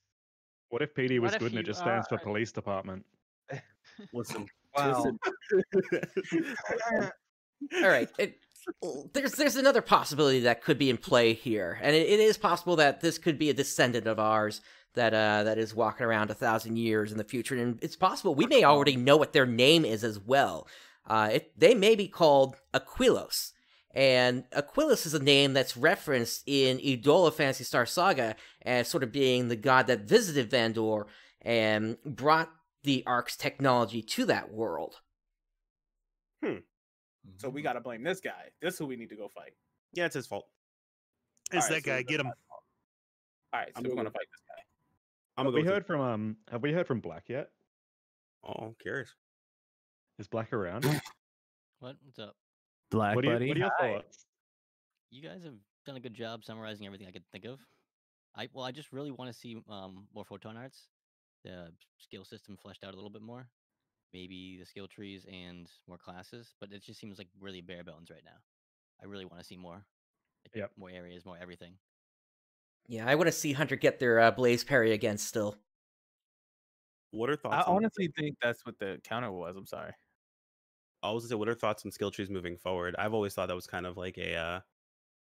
I don't want to be like an old school MMO veteran about things, or whatever, but I always thought skill trees were kind of like a relic of past MMOs and things that sort. Like, how do you guys feel about that? I feel like there's got to be some kind of progression. Like, I mean, we haven't seen anything yet. It's all kind of basic, but I mean, there's got to be something. I mean, I can't imagine you'd be doing the same stuff like for all of the game, right? The thing about PSO that I like that they do different with the skill trees is that the skill trees don't feel like they do anything for the player necessarily other than just give you more power. Other than that, it's all up to how the player decides to work. I mean, you can defeat enemies a certain way. I've seen people mix photon blasts with some of their PAs that are just, lesser used by people. And it's only how the player makes it happen at the end of the day. Whereas though, if you look at Final Fantasy 14, at some point when you get done with everything, I mean, you're just pointing and clicking the abilities of doing everything else. You're not really doing much but either standing there or moving out of the way of AoE. It's pretty much about it. And you're just trying to keep the proper rotation. Whereas on PSO, you can do anything you want. I mean, it's all to whatever fits the situation. Yes, you can go a little bit, sweaty with it if you would like. But for those who don't want to, like, the freedom is still there. And Hunter. And the skill tree just gives you nothing but the ability, especially with Hunter. The skill tree does nothing but gives you more of an ability to be optimal with how you want to play.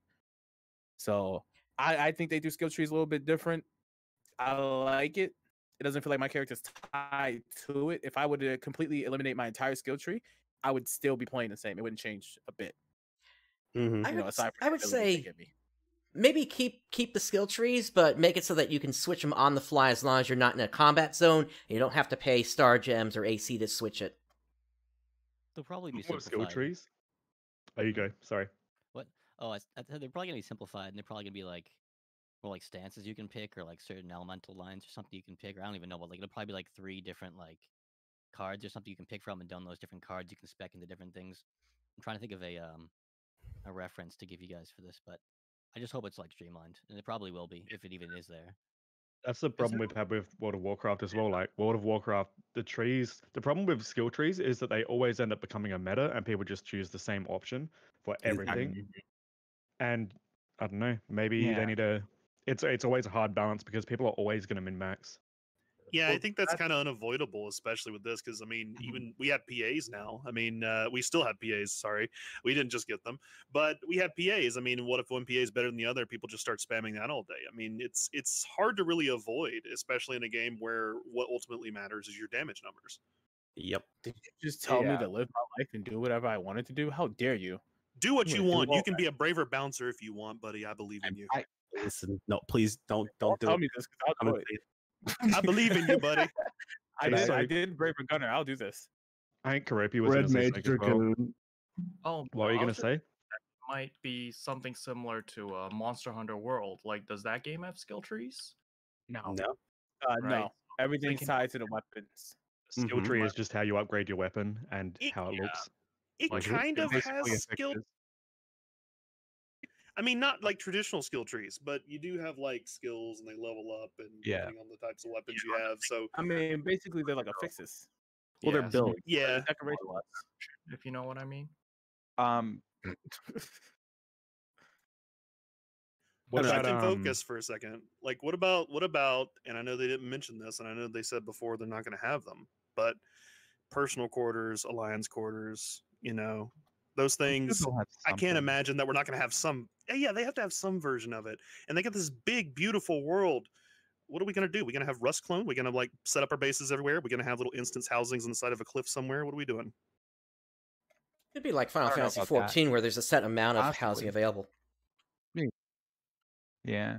I think it's going to be like personal quarters style. You go into town and there's like a door. district, and then you can just walk around and see people's houses and rooms. I want to set up camp under one of those big, giant onyx bridges that I saw in the canyon. Yeah. What about Oh, what about Alliance. Unicorn or Cutie Kitty? What have you two thought about this? I think it looks good. That they've simplified everything down, so it makes it more user friendly for new players to jump in because the updated graphics are gonna attract new people. Yep, that's fair. Yeah, I had like a lot of real life friends who started playing and they all quit because they all thought it was too confusing and it was like too hard to get into the action. So it looks like they're gonna kind of fix that problem here. Agreed. And like, yeah, And quit like because he found the game too easy. the I base envy game's you, gonna Cutie exist as Kitty. well. I think a lot of people found the game too easy until now. I envy you because my friends quit because there were no slicers. Well, it's Yeah, I have friends that find it too complicated. So yeah, like there's a simplifying it level back of. is good. Oh, I'm sorry. Go ahead. Yeah, I was Discord lag. Love it. Sorry. Go ahead. some of my friends are put off by it because it is kind of complicated to come in like at this stage because we've got so much content being rolled out so fast compared to the Japanese version. It's very overwhelming to get into. Yeah. Yeah, and some people also have trouble just navigating the UI. Well, it's also Yes. got 8 years of just like feature creep going on. It's kind of Oh, yeah. insane. So Yeah, hopefully NGS won't start out I'm even feeling with it. any of those. Like all the crazy like affixes where you gotta like combine 4 affixes plus a third, fifth affix to get a 6th affix. You know, Well, a lot of it is, and Amana touched on this too, and I kind of wanted to build on it. There is a nuance that happens when it comes to skill trees and things of that sort. That happens a lot in World of Warcraft. Some of it happens in Final Fantasy 14 and other games. When you all boil it down, I mean, skill trees it's cool, but it's the illusion of choice.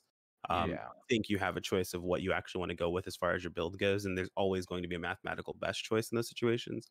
I'd like to see you move away from all of that sort of stuff and just bake nuance directly into gear, like into weapon choices that you go with. Maybe they mess with playstyles a little bit more. It was something that I loved about PSU was like a new weapon having a different sort of a slightly different sort of playstyle. For example, if you guys remember laser cannons from Phantasy Star Universe, the Adana Dagana cannon had a wider laser, and that was just its thing. And in some situations, it would be a weaker choice of a laser cannon, but it had a wider spread, so you could use it to hit more enemies at one time. And the Excalibur, it's dual saber, or not dual, twin saber that can hit 2 enemies with normal attacks instead of just 1. Right, like little nuance in those sort of situations would be a lot. I mean, it would be a lot easier for other players to jump into, where situations like QKD was saying, our friends quit because the game got so complicated. To us, they've played the game for a long period of time. it is complicated in a lot of situations that really don't bring a lot to the table. It's just extra nuance we really didn't need. But because it's been here for so long, getting rid of it would be difficult. And that's actually one thing I'm super excited about for NGS is the prospect of not bringing all of that extra, I don't want to call it garbage, but all of that extra luggage over into another game. It's dead weight. It is. Yeah, for sure. Well, it's garbage. Legacy. Like Yeah. item crafting. But it's a fine line. It's a fine line though, because you also want to have some complexity to explore later too. Yeah. They could. We've still got all that old stuff as well. Yeah. I mean, we didn't even get weapon extension in NA because it was so useless by the time we got NA. There's still one old type weapon in the game. My computer is taking a dumpster storm right now. Yeah, I'm kind of hoping because, like, if you look at what they did, how they've just been increasing our levels. The last few episodes have been like, here's just a couple extra levels, no new skills. Whereas previously, every time they would increase the level cap, they were increasing skills. So now there's like, you get to a point where you get pretty much everything. So I think that is also showing their direction for NGS. They're like tipping their hand a little. So maybe you'll have skill trees, but eventually you'll get everything. It's just like, what do you get first? Yeah, I feel like part of that was. Sorry. No, I my bad. feel I was like speaking out loud. My bad, dude. Kinda, no, I was saying I feel like some of that was because we got some of our skills early. Because I remember there was a lot when I went through NA skill trees for the first time that I didn't even remember in JP, and I saw they were added later in JP. But yeah, no, I mean it's all speculation. So I'm really hoping they manage to strike a good balance with it. You know, because what really matters is if it feels good. That's what matters at the end of the day. Yeah. But like I'm saying, it's like you get the illusion of choice, but eventually once you get to the end, everybody's the same. So there's not that like, oh, this is the min-max way to do it. It's just like, oh, what helps you play your play style to get through leveling easier for you, and then you don't have to worry at the end. I think that's the best way to get best of both worlds. And they've kind of been like, if you look at what they did, like you're saying. It's like when we had level 30 cap, we only had this many skills, and then they gave us 10 more levels, and they give us like 15 more skills, and they kept doing that until a certain point, and then they went, oh no, here's 10 more skill points, here's 5 more, 5 more, 5 more, and then they kept doing that, where you like at level 75 cap in JP, you could really only get like one specific build. You know, you'd be like a katana braver, whereas like when you get to 95, you can pretty much be both katana and bow at the same time. It really is that way, like that when it comes to Dark Blast. Basically you can get all the skills in there. It's just you have to get all the experience, and then eventually you just max everything out. And honestly, like getting all that every experience is a Final pain in the butt. I tell you that much. I think Black was saying something too. No, I was just agreeing. Yeah, I don't know. I don't know. I'm on this. I guess maybe it's on the soapbox. I don't know. But like when it comes down to just because I do min maxing in so many different games, a lot of times it boils down to being the same thing. There is always gonna be one choice. There's always going to be one setup. Google it. After like a month, you just Google it. There's no experimentation. Even if it's like 2% or 3%, like that 2 to 3% for some people, sometimes it does matter. Like me personally, I know some people like, oh, just play what's fun. Well, to me, what's fun is doing the best I possibly can. Yeah. And to me, I want to make sure that I'm like at what I can be from the Gary get-go. And that doesn't mean that like, I'm going to dump on other playstyles. It just means that's what I go for. And a lot of it comes down to game design. I fucking hate it when people are like, "Oh, you just have fun enjoying the game." It's like, shut the fuck up, dude. This is how I fucking enjoy the game, you know? Yeah, exactly. I like, you know what's fun? Having a really big number. Yeah, like that's one of the biggest. That's one of the things that really bothers me when people are dismissive about wanting to be the best you can be. Like I personally push myself to be a very good player because one, I don't want to make my friends do that consistently because I know that it bothers them. But two, it's also just fun for me. Like that's something I enjoy. But on the other side, it's like usually, like the first people to tell other people how to play are the people who do the best, and they're like, you're not also doing the best. And it's like, I get it. On one hand, it's like, oh, you want to do things quick, but who doesn't want to do things quick? Like getting things quick and getting a lot of loot is fun, but maybe some people don't care. it's the nature of evangelism. You know, you know a good way to do something, a way that you think is the best way to do something. You want to share it with people, and some people are really strong about that. You know, and it doesn't come off good. It personally for me, you know, all this stuff about. Yeah, exactly. But you know, for me, I respect the meta. I get it. It's there for a reason. It works. It's amazing. Big numbers. But I like my soaring blades, and I'm going to continue to use them. You can have your blades.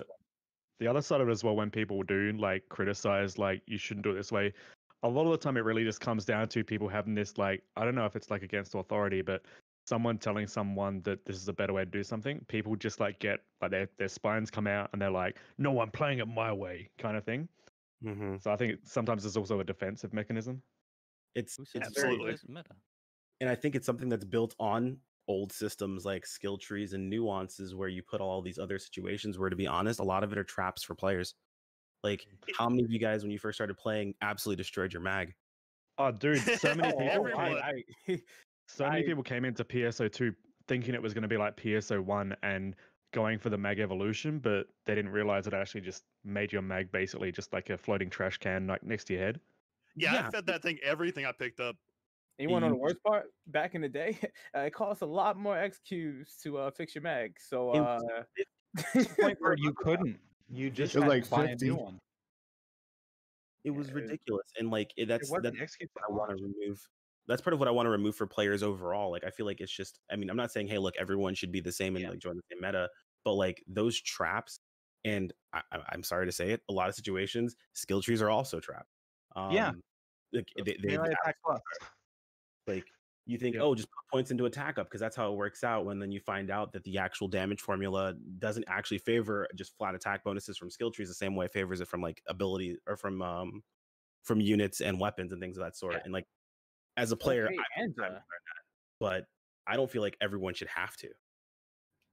That's why I think I'm hoping they do where you can eventually max everything out, because then it's like you still get the choice at the beginning, but then eventually you don't have to go, oh, I have to get a new skill tree, or oh, I have to remake my character. That never happens. Just get everything. Oh, the other that's side another of it thing. I as hope well that they a lot of it has monetary traps as well. Yeah. I hope that they change this up a little bit as well. The whole accessibility through PSO2, where you have to buy almost every new thing you want to get between mags and skill trees. It's like, just please let me reset my skill tree. Well, they don't even sell skill reset passes. That's the weird thing. They give them out at the beginning of every episode. Yeah, but they don't sell them at any point. Well, they sell a sort of, I don't want to say it, I hate relating it to a trap, but in a sense, they kind of do sell you a little bit of a trap. You can purchase an extra skill tree for a class, and then technically at 100 star gems, you can just keep resetting skill trees by giving that skill tree to the same class over and over again. However, there is actually a point where no one's ever going to do this, but there could be a point where you buy all the skill trees for all the classes, and then you cannot do that anymore. No, you can still trade skill trees back to the same class. Even I thought you had a maximum of 10 per class or something. No. Like that. So you can purchase extra skill trees. What I'm saying is there's an option. It's called skill tree transfer. Where I understand that. But what I'm saying is when you purchase extra skill trees, there is a cap on how many skill trees you can have per class. And if you buy the cap to every class, then you wouldn't be able to move them anymore. Because every class would be capped already. You can still do that now. Okay, I was about to scream. I'm sorry. If you saw what I just saw, you'd be kind of upset too. What did we miss? So I'm in the ultimate quest right now, and like half the people in this quest just decided to stop fighting Anja to freaking join up on a party band. And so I'm the only one. I'm playing Braver, and I'm pretty much the only one that was sitting here doing damage to Anja. I don't know how. My Braver's kind of whack right now. But I also had aggro for a good minute, and Anja was nerfing my katana and bow. So burned. No, I saw that gunslash resist. Don't worry, I saw it. Mm-hmm. They just completely stopped fighting it just to join party banner, and it's like, dude, that's annoying. That's always fun. Persevere, prevail, show them what for. It's been dope. I gotta go and edit some content. I gotta write up a script and stuff and put all these notes in an order that's actually logical. Yeah, Yeah. See you, Yep, dude. I'm gonna start some analysis myself on my stream here. All Yeah, good. I'll sure. catch us later. Bye. Later. All right. And fun. Yeah, I'm gonna head off to bed. Anybody else want to leave me? Guys. All right, everyone. Let me see if I can get Zance in here. And let me bring this up here before I do that.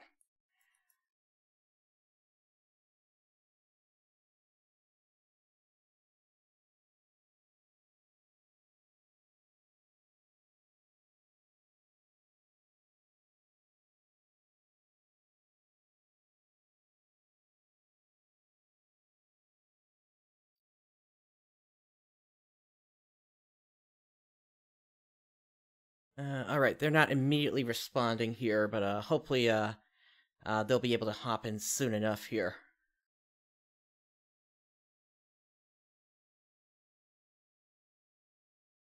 Anyway, let's go ahead and start looking at some of this footage we got here. Once again, this is just a direct capture I had from the stream here. Once again, they went into kind of the information that we had. Hey, Zance, good you could hop in. Yep, no problem. All right. So yeah, I got a clean version of the stream here on my other computer, so we're good to go to just look at everything here. Mm-hmm. Let's see. So this was right about here we go. So this was let me turn this up a little bit. Yep. Fantasy Star Online 2 New Genesis. Let's see. Unfortunately, the quality isn't exactly the best thing in the world here. Yeah, that is true. There was a lot of artifacting I was noticing with the stream. Yeah. Okay, so something I'm noticing in this shot here. You look directly ahead of the player. That looks like that might be a volcano over there, potentially, or some sort of a plateau. But you look over to the west. Surface. Yeah, snow. It's just like what we saw with Elder on Navarius. Also, could you take that text off of your stream there? Oh, good point. Thank you. Yeah, I have that on. Go ahead. Say. There we go. Anyway. Okay. Once again, we kind of see those spikes over to the west and over to the right. I can't tell if that's a tree or if that's a tower or something. Also got something floating up above. Let's see. Can I add my mouse to this?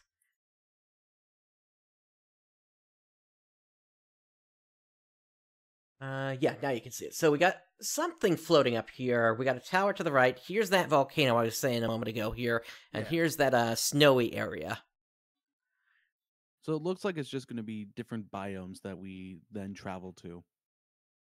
Definitely. And they said right now they've just got the open field and the forest area. But eventually they'll be able to expand that to other areas. And you'll be able to travel around the entire planet seamlessly. That seems to be the plan. Once again, I'm kind of curious just how far you'll actually be able to take this at the start. I think I had previously mentioned just heading out from the start and just going straight to an endgame area just to see if I could do it once things launch. I'm surprised we didn't hear anything about an alpha beta now that I think about it, because basically the Japanese players are going to have to go through, like, they've got a little bit of content coming to the end of the year, and then we don't have anything after that unless all the PSO2 Plus Live things are now just going to be New Genesis focused, potentially. All right, let's keep moving here. All right. Let's see here. A lot of this is footage we've seen before. Let's see. Okay, here's the characters, and I don't think they actually focused on the movable fingers today. Yeah, I'm surprised. Yeah, I mean, yeah, they're right there. Right there. And they also didn't make mention of 4th generation ARKS either. Okay, do here's like some new the footage. design of these characters. Say again, sorry? I really do like the design of these characters. It's much more anime-esque. Agreed, yeah, definitely. Let's see, not really seeing anything unique that I can call out. Oh, wait, back it up. So, right there, if we look over here to the left side of the screen, once again, you can kind of see that machinery that's in the ground, and that's a bit more pronounced there. That's interesting. So this might be like an artificial world or something? Exactly, and that's kind of why I was saying also potentially Amduska as well. Just because the arcs at the end of episode 6 end up there, and there's basically nothing. There's nothing that's really built up there right now. But you think about how the draconian cubes in their sanctuary look, and I could see things kind of morphing that way. Also, let me get the chat in here again. Give me one moment. Let me copy that over. There we go. Now you guys should be able to show up. And let me also get the alerts over as well. Okay. Alright, so... And here we have the new cast look. So... Doomans. No Doomans for the moment, but I mean, you'll be able to bring your Dooman character over from PSO, no problem. Yeah, but are they going to stick to being a Dooman? I don't see any reason why they would change. I mean, this is just 1,000 years in the future. It's not like it's not like their race would have died out. And if anything, Idola Phantasy Star Saga proves that they're going to be around for quite a while. But Doomans were like artificially made, if I remember correctly. Yeah, they're basically a combination of human and another creature's DNA. I think it was the Draconians, and they were created via the Void Facility. So yeah, no, they're definitely still around. And if anything, Idola Phantasy Star Saga proves they're going to be around for a really long time, because it was recently brought up on in my Discord, and I'm going to see if I can find this again now. Let's see. There was an image that had slipped my mind when we were looking at it.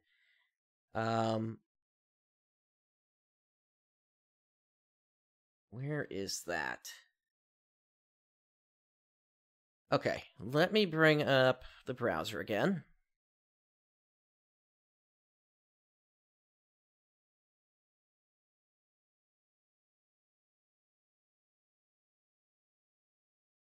Here we go. Oh, and let me get rid of the bingo card at this point. So, does that landmass look familiar? Let me not zoom it that in a I little. can tell. This doesn't look familiar at all. Yeah, not to me. So, this doesn't look like Florida? Oh, now I see. Yeah. Huh. And it's funny because if you look at how the continents are supposed to drift on Earth, this is either 50 million years ago or about 250 million years into the future.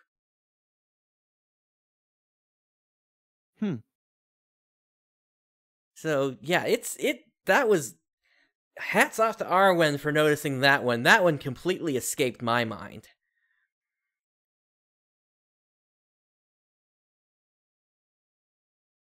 Let's see. Let me put this down and come back to this. But yeah, so Dooman are going to be around for a really long time. I kind of like the new cast look here. The new head, I think gives them a good camera there to work with, essentially.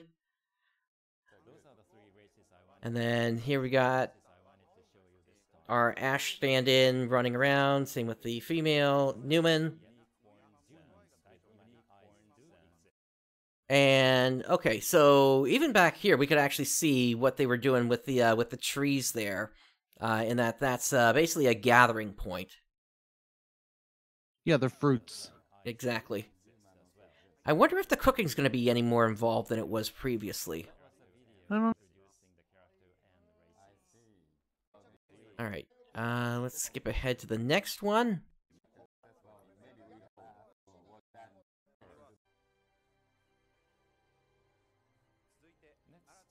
All right, so once again, we got the open field.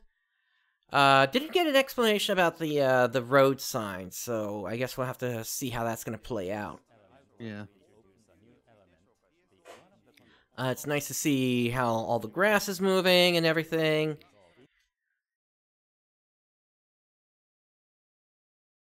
What I will say is, now that we see these trees, and now that I'm actually looking closer at this, the photon lines that we're seeing in them kind of make sense now. And that they're kind of like scaffolding for the tree in a way. So, I don't know if you've ever seen this with with any of your cell towers around there, but the cell towers near me are basically disguised to look like a tree. But inside that disguised tree is actually the internals for, or rather all the equipment that's used for cellular transmission. That's kind of what this looks like to me now. Okay.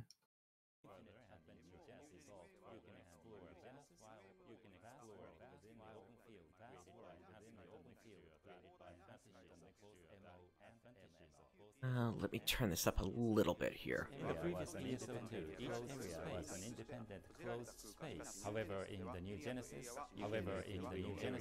you can move between areas, venture the world while feeling venture. That actually sounds like the audio's doubled up or something. I'll keep that down. So we do have the day-night cycle here. Got some sort of building off in the distance. Yeah, I wonder what that is. Maybe just a decoration thing, and then we can see the those Resta crystal things. Yep, it's nice to finally have an explanation of that. But I wonder, and this was also brought up in the chat as well, are like monomates, dimates, and trimates just going away? Well, that's what they said. Okay. If I remember watching that correctly, they said that you're not going to be buying the healing items anymore. Instead, you find those Resta points to then use as heals. Gotcha. Then is there even going to be such a thing as Resta anymore as a technique? And the other thing is, how much can you stack that stuff? Like, can you get like a stack of 100 healing items before you go off into an area? I believe once we go further in, it showed like a cap amount. I saw it got up to 10. 10? I think That so. makes sense. I just wonder if it'll go higher. I don't know. Let's see. This seems to be either the symbol of the town or the symbol of what the ARKS symbol is now these days. If you look off to the left here, you can see what seems to be some sort of a weapon rack, and same on the right side as well. Oh yeah, those weapon racks. That's a nice decoration. Panning over, looks like you'll be able to climb up the sides of things here. You've got some sort of, I don't know, is that like a communications tower that looks almost like, oh, you know what? That's the same square for the bank in PSO2. Oh, So this is probably where we can get our items from. Huh. There's some sort of Japanese text in the back there. Is anybody watching the stream able to translate that? Because that would be interesting to find out what that is here. To the left here, of course, you got more street lamps. It looks like you got. This actually looks like a public park or something like that. You got something you can target over here.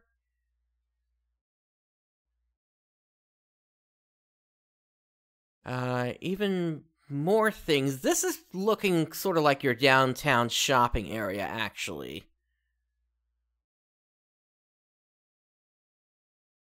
To the left looks similar to what we see on the right, although different signs here. So like this one, in this yellow one here, that might be a weapon shop there. That's like item lab or something that someone pointed out in the Discord. Let's see. Which might be the new endgame area. Could be. You've got... This looks like that big amphitheater thing that we had noticed from the original trailer. Mm-hmm. So since it looks like the shops are going to be over here, I wonder what's going to go on in there then. But so far from what we're seeing with this lobby area, I'm liking it. It's very realistic, I guess is the best way to put it. Agreed. And like it'll be nice. Area. I'll be curious to see if they're going to vary up how each town looks as well. Wendo, we're not certain about urgent quests at this point, but there are going to at least be emergency trials. And we finish the swing around, and now the character dashes out to the field. Okay. Yeah, I noticed this as well, with the, So you got, like, these, I guess what we could call these is, like, area transfer, fields here. So once you cross into it, it's going to be sort of like its own separate instance at that point. So that's similar to Guild Wars. That's pretty interesting. If you ever played the original Guild Wars, that's actually how they do the different town areas. Those aren't instanced, whereas whenever you go out into the fields, those are instanced. Unfortunately, I never played that one. But that's what and that then reminds me once you cross over, you then get this indicator, which I think this is indicating what particular instance number you're in. Maybe? And then this seems to just tell you what the name of the area is. Yep.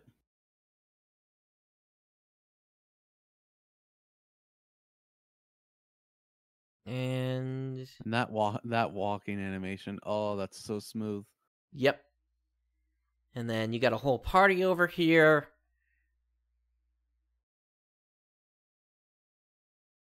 Okay. He didn't group up, though. But just in the exploration areas, you can see random people. Yep. All right. And okay, these are the battle areas here. Now this is interesting because we're seeing an enemy encounter here, but at the same time, there's also one of those gathering trees there as well. So does that mean that it's possible to encounter enemies in those exploration areas as well? I don't know. But I think maybe like there are some gathering points in battle areas, so where you can fight and then gather from the parts or something. Yep, I know. At least I saw a rest point during one of the encounters. And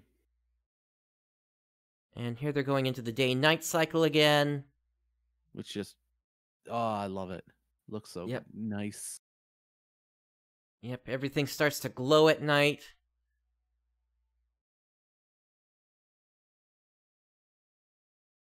Hopefully, after all the TGS stuff is done, we'll get a much better direct feed footage of this.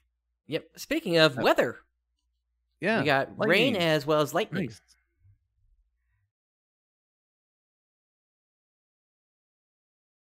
So you just do a step dodge to start dashing. That's cool. Yep.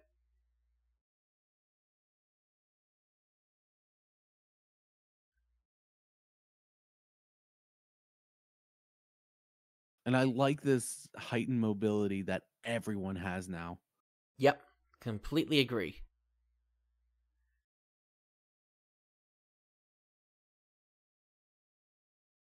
No more travel PAs, though. That's going to be nice.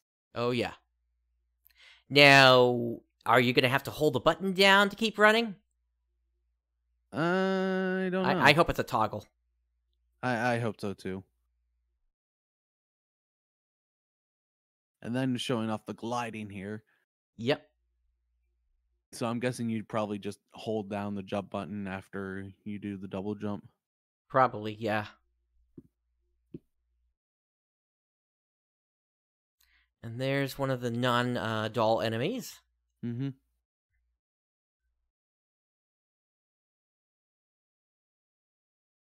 Now, for a moment here, it looked like they were actually going to land in the water, and I was like, are they going to show off swimming? But that didn't actually happen. Teasing it.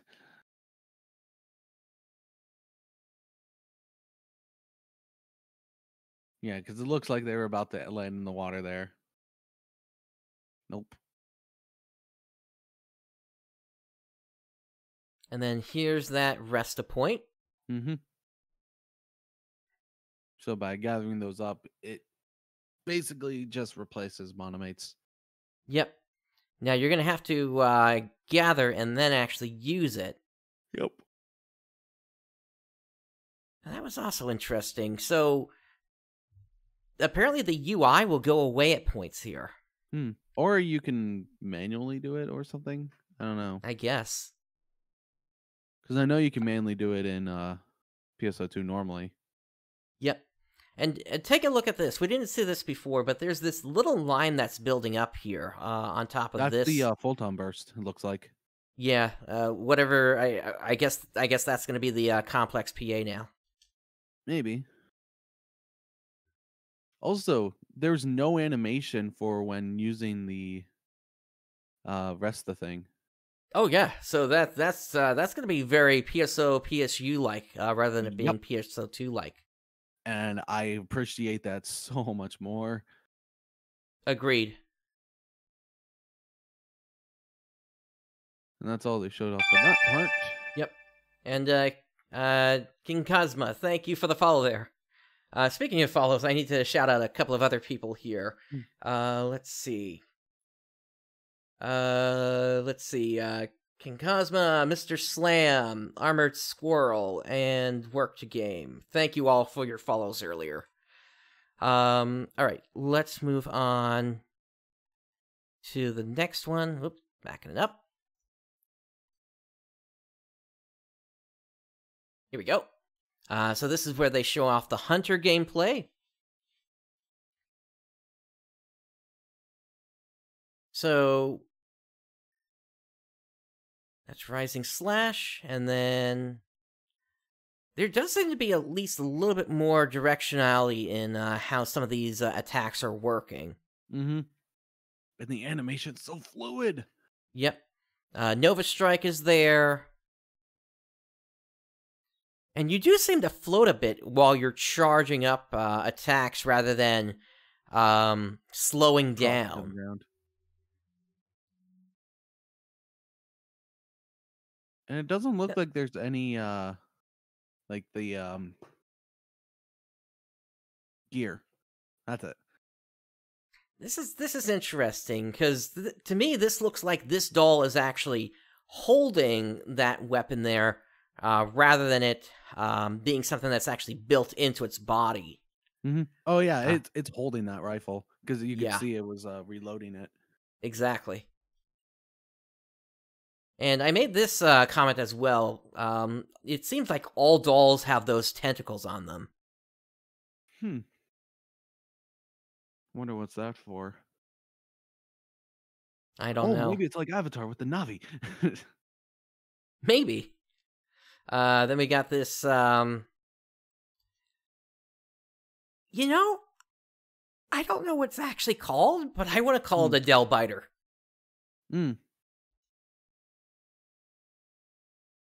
It looks really like it's very beast-like with its movement. Delbiter basically being this dark dog-like entity in PSO. Mm.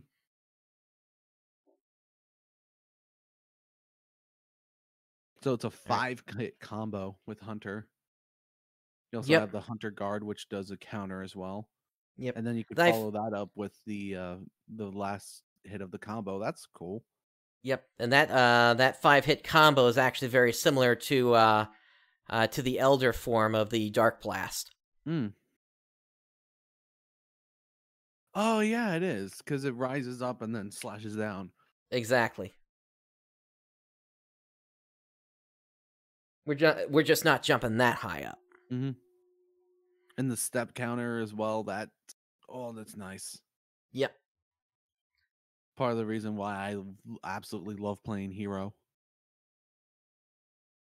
All right, moving on to the next one. Here we go. We got Ranger next.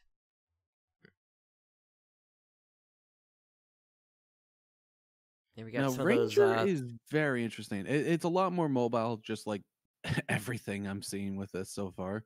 Yep. It's got some of the same photon arts as with PSO, or rather PSO2. Yep. So end attract, slide impact just seems to be built in now as their dodge. That's nice. But another thing that they're going to be showcasing here is distance-based damage. Yep. So there is an the optimal closer place. up you are, the less damage you're going to be doing. But the further away you are, the more damage you're going to be doing. Well, no, it's more like you got to be in the center there. Let me If you're rewind too this. far away, then you're not going to deal enough damage. It's indicated by those red lines, as you saw there. Yep. But even if you're standing like really close, it's going to be lower numbers there. Yep. So if you're really close, it's just doing those normal dots, but then you see those red lines that streak out. Means you're in the right range. Yep.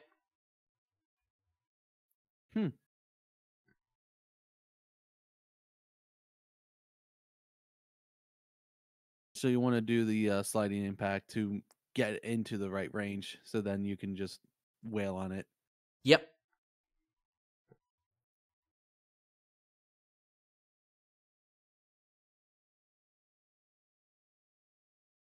So here's something kind of interesting. Off in the distance, over here, once again, you can kind of see one of those data storage pods there. So I'm kind of wondering what's that's doing out in the field there.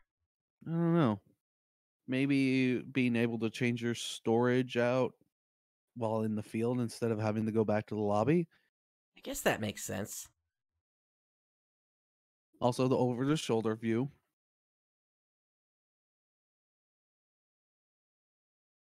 What was that just there? Also, auto collection of items. You don't have to Yeah. walk over to grab the item. Yeah, so you get the kill, and then, yeah, the item just gets magnetically attracted to you. Yeah, that's interesting. And maybe that's the money for this game. Could be. Because then Or they that say could that be- it's not Meseta, it's something else. Yeah, it's not gonna be Meseta unless they just call it Meseta 2 or something. Meseta 2 Electric Boogaloo. I guess. All right, on to Force now. Now, this gets me excited for Force. Yep. They So look you can see like they they might be, again, the strongest class in the game. Possibly. They have built-in rod shoot, which is nice. Plus, they can parry any incoming attack, which is way better than it used to be for them, whereby they had to be charging a technique to be able to even block an attack. And yet, you could only do that through a ring as well. Yeah. Because one thing about Force is they've always, like, prior to PSO2, they were the best class when it came to flat out big numbers. Yep. And I am not seeing Resta on their bar here. Nope. So it could be they've gone the way of Guild Wars 2 with personal healing then. Also, with the Foe there, I was seeing like just the single attack Foes, there was additional damage that was dealt. Let me rewind here. So if you just see the uncharged Foe, so you see those additional damages that are being dealt. Yeah, it's like a little tornado on there. Mm-hmm. That might be an indication of a skill tree sort of thing, though. Oh, and then with Barta, so after those so after those uncharged ones, now you see that crystal around it, so you charge it up. And Yep. Oh, okay, that's interesting. It's kind of like Il Barta in that way. Yeah. And then to recharge up your PP, you just do the regular attacks there. Yep. And look at what's in the background. We got one of those just normal creatures back there. So yeah, I think it's possible that we may see enemies just spawn in the exploration areas outside the regular battle area. That's interesting. Maybe.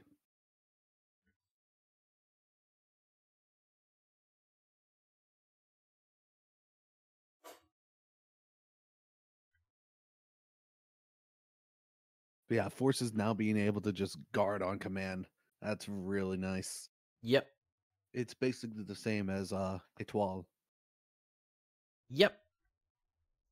All right, so here's the next part here. This one, I think, went over gathering.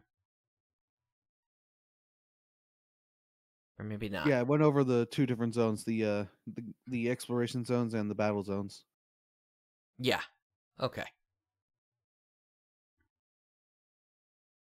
Hello there. Hey, Alexander. Yeah, so there's that building again. Let's... Mm-hmm. Oh, he just swung right by it. Yeah, we really don't get any indication of what that thing is actually supposed to be for, unfortunately. Wheel, okay.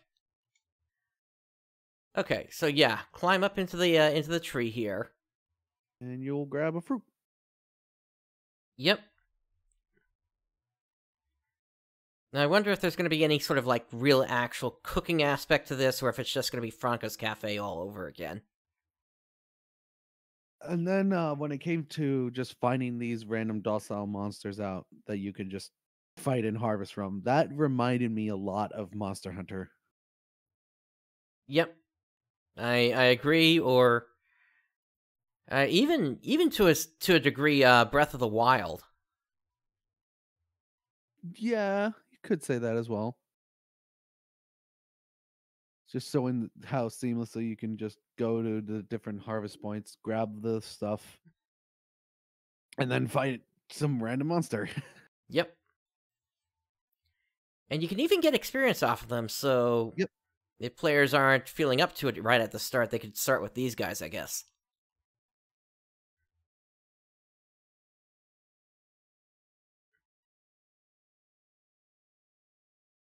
Alright, was there anything else from this one? So yeah, that was just showing off the exploration area there. Yeah. But also that, I'm trying to keep... like, dive slam into that enemy. Yeah, I'm trying to keep my eyes open for anything... That was just using a normal attack. Yeah. Okay. Here's the next one.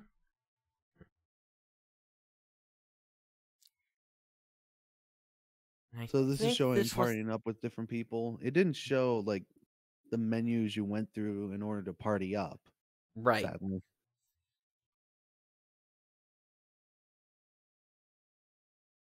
All right, and once again, you go into another instance here. This is instance number 500. And that red icon shows like it's a battle thing. The E icon, actually. Yeah, the red E.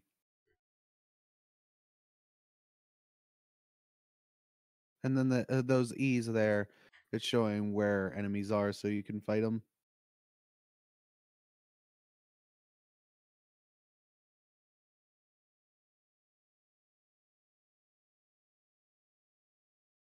Yeah, so there's one of those rest points on the ground here. Mm-hmm.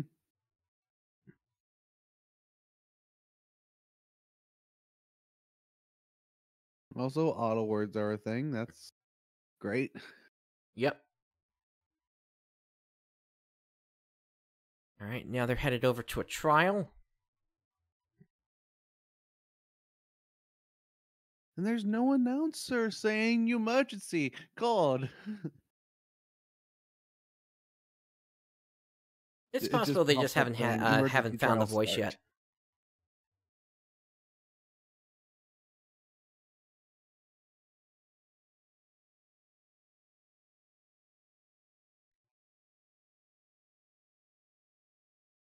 But something else that I've noticed with them being level 5, the numbers are a lot smaller compared to the start of PSO2. PSO2 and on the global version. These numbers were actually around that point for PSO2 with the Japanese launch. Oh, okay.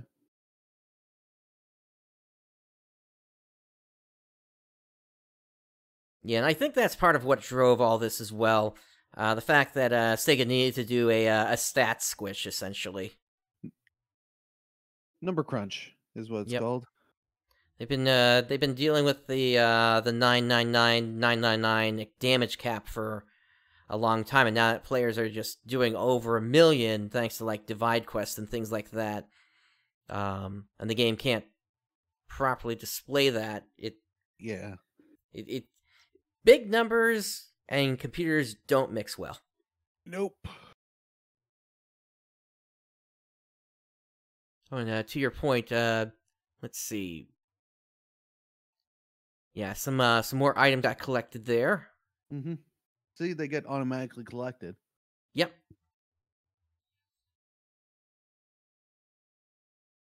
Now, it's not always an item, though, that gets collected.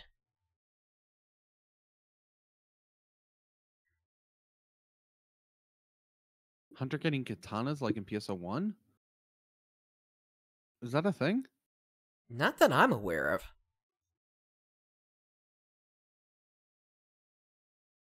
Also, they're getting experience points, but it doesn't look like there's any bars indicating where they're getting the experience points, unless it's under the level. Yeah, I think level 5 is the cap.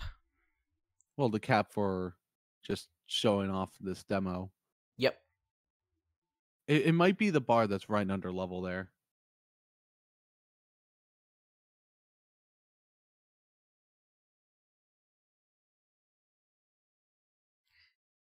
Yeah, and here are those lizard enemies again. Mm-hmm. Which is one of the reasons I was saying this might be Amduskia. Because it's not just only the little ones there. Even those griffins are kind of like similar to those flying ones that they have in the floating continent area. Those griffins rocking those afros. Yeah. What's with those afros? I don't know. It looks Somebody goofy. needs to make a meme of that.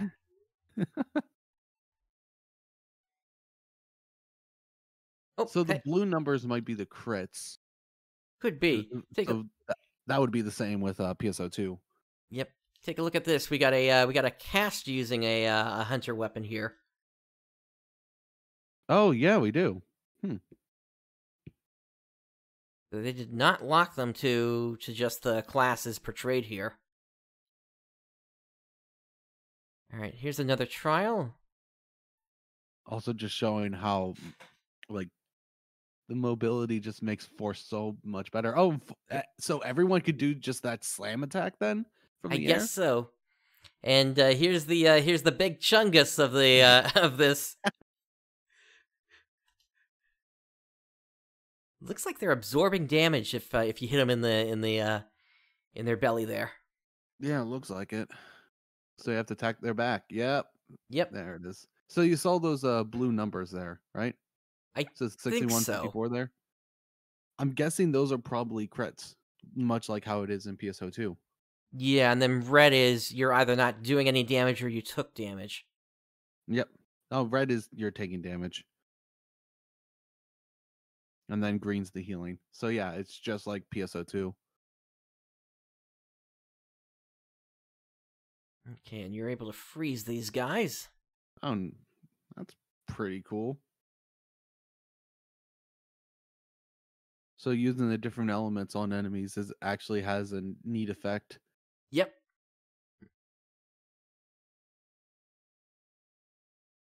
And based on that, it looks like you can even pop their stomachs. So yeah, part breaking. Okay, and then we move on to this group. Hold on. I made the joke about having a... Say again? Scroll back a bit. Because it was showing the rewards that you got for completing that emergency trial. Oh. Right there. You just passed it. Yeah, let's see. Right there. Hold on. Got it, yeah. So it looks like you get... Let me check something real quick. That's Meseta. Yeah, that's Meseta.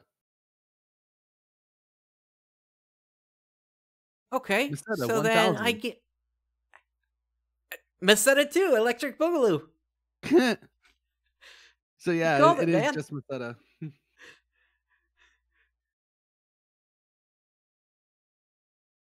For the big guy in the back, I was saying, okay, anybody got a tow rope? Thinking of the AT-ATs.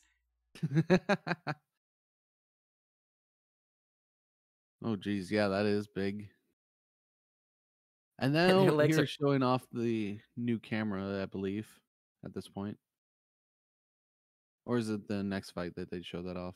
Might be the next one. I'm hoping you can keep that thing pulled out permanently, though. Mm-hmm. Also, being able to get on its back there, that's cool. That looks sort of like a Demammoth, in a way. Weak point is even in the same spot. Mm-hmm.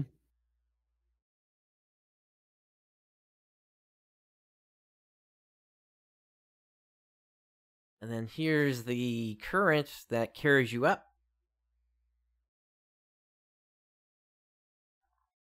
Oh, so it's just like wind. Yep. Now I wonder what here's those the big guy. yellow points are. Because the green points are obviously the rest of the points, but what are the yellow ones? Okay, here we go. This is showing off the pulled back camera. Yeah. Might be anti. Maybe.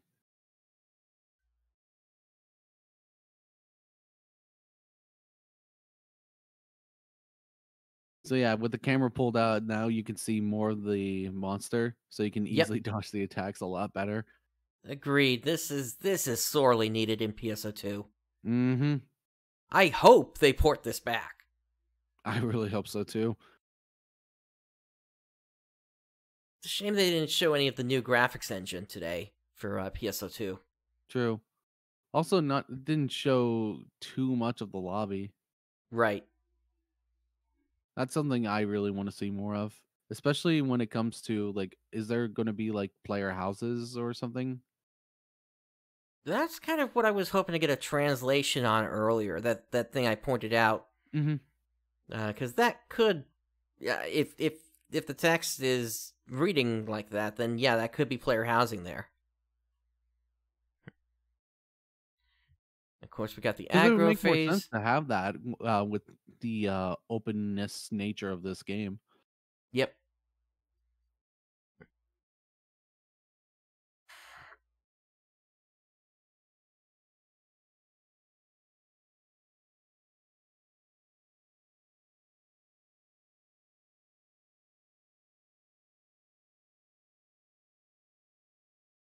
And here you can show that you can freeze it. That's cool. Yep.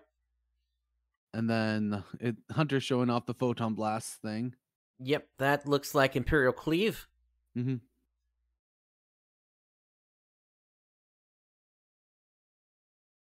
And then we see what the animation looks like here for when these bosses die. It's a plus. And they also get 1,000 Meseta. Yep. So we got... And there's no boss crystal. Yeah. We got blue and red flame, or rather black and red flames here. So black would be an indication of potentially darker fall spawn influence potentially. Unless what it really is some sort of like a, I don't know, a black hole or something? Maybe. That'd be a stretch, So though. they're just being sucked into it. Also, And then I think idle that was it. animation while having the weapon out, it doesn't auto sheath. That's a good point there, yeah, as well. Also, I just realized with these guys talking, is there a Peppa Pig in the background? Let's see. Yeah, there's Peppa Pig in the background. Why? Oh yeah, over there. I don't know.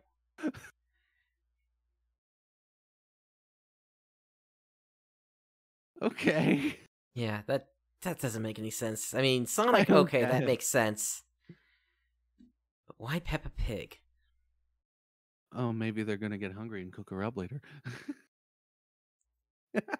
I don't know. I'm joking around. But yeah, that's pretty much all the footage that they showed off today. So we didn't get all the answers that we were looking for, but this was a really nice status update that they gave us here. Mm-hmm. I guess it's just a question now of when are they going to really start to announce things for players to do. Because they didn't even say anything about alpha beta today. I know that there's some content still coming for PSO2 on the Japanese side, but I don't know if they're going to lose players if they wait for months after that all comes out. Yeah.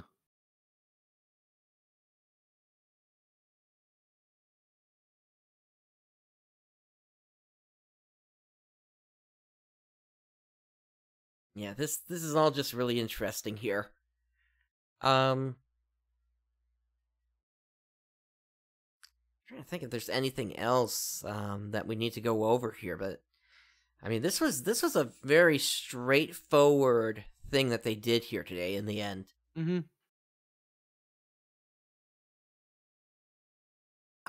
Like I said, I'm hoping that they upload a more direct feed version. That way we get a much better picture of how nice the graphics look, because this stream resolution was not the best. Oh yeah, I completely agree with you there.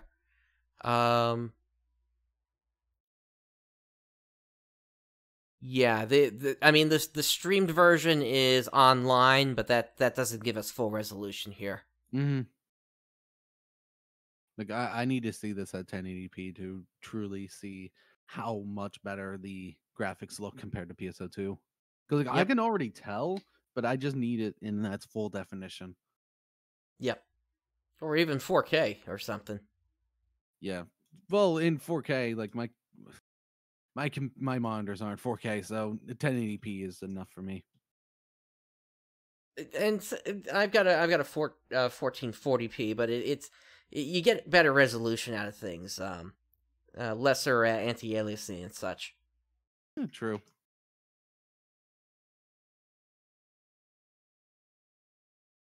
But yeah, that's pretty much everything that they showed off today. Still a lot of questions about what characters in play and how all this is going to end up working.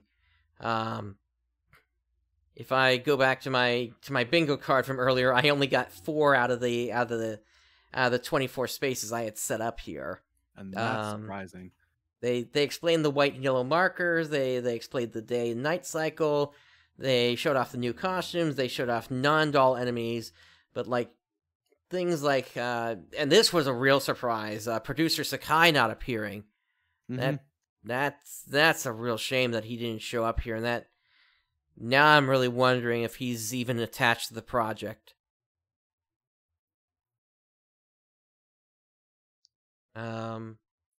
We didn't learn who the main. He was just probably busy during that time.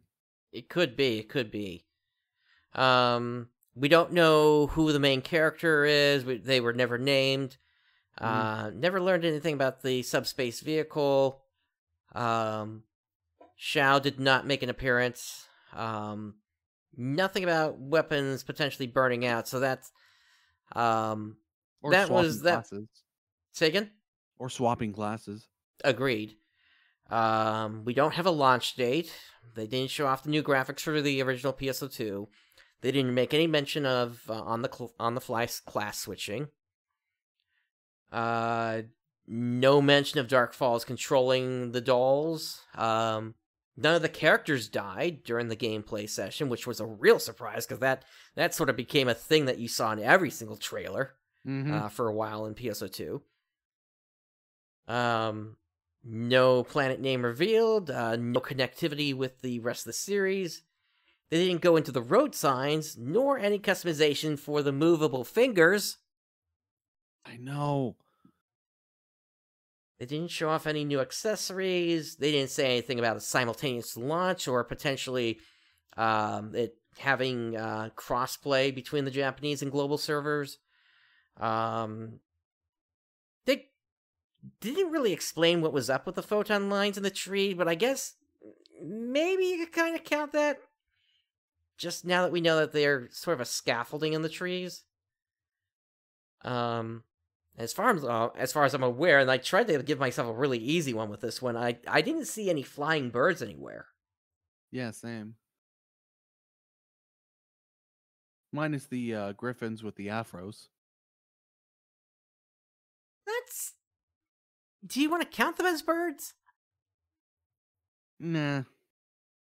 Yeah, I didn't think so either. They're enemies, so. Yeah, they only did have an hour to talk. And plus, in between all the footage, they had those three talking. It wasn't even an hour, though. It was like 50 minutes in total.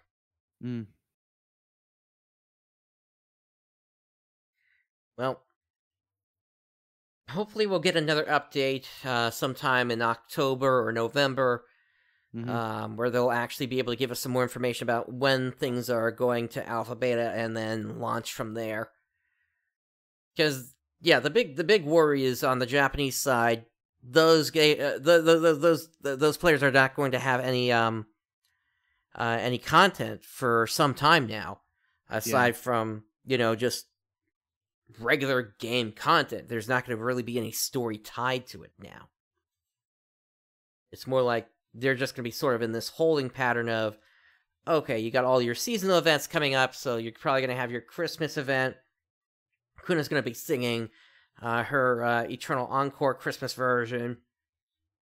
You got... I'm guessing, like, from this point forward, PSO2 might be in maintenance mode until it just gets completely replaced with New Genesis. Possibly. I mean, they may still create, like, content for the seasonal events. They do have a new Extreme Quest, as well as a really hard quest coming along the lines of Masquerade and Phaleg. That might be a Shiva thing, or that might be TPD. We'll have to see on that one.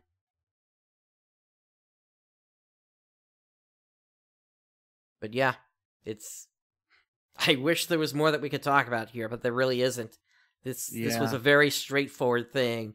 Everything that they wanted us to see and wanted us to talk about, they pretty much put right in front of us.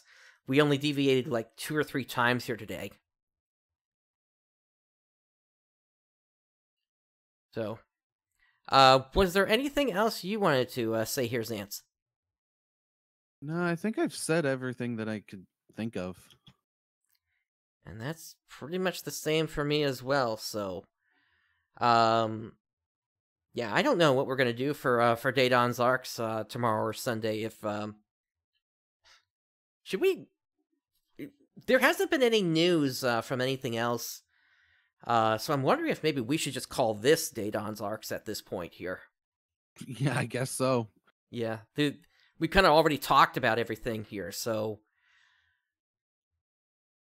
Yeah, with no news coming now with the lead up to episode 5, that's what let me see here. Did anything new get posted? Nope. There's the new AC scratch of support items. Yeah, that that's pretty much it. So I could bring that up real quick here. If it wants to load. Yeah, it doesn't load for me either. Yeah, it's weird that there's sometimes reloading works. I just refreshed the page and it worked. Yeah, same here. So yeah, for the rest of the week until the 30th, when maintenance happens, AC scratch thing is going on, 200 AC, and this is basically going to give you access to anything that you need in terms of taking advantage of this week's augmentation advantage. So safe enhancer total, grade enhancement success 100%, and elemental enhancement 10%. Every single element that you can transition a weapon to. Augment, you get the elegant stuff now, which is the photon point /3, which gives you 50 attack or 80 HP plus 5 photon points. You've also got Augment Insurance, max 5 slots. You got the prior generation of the augments there.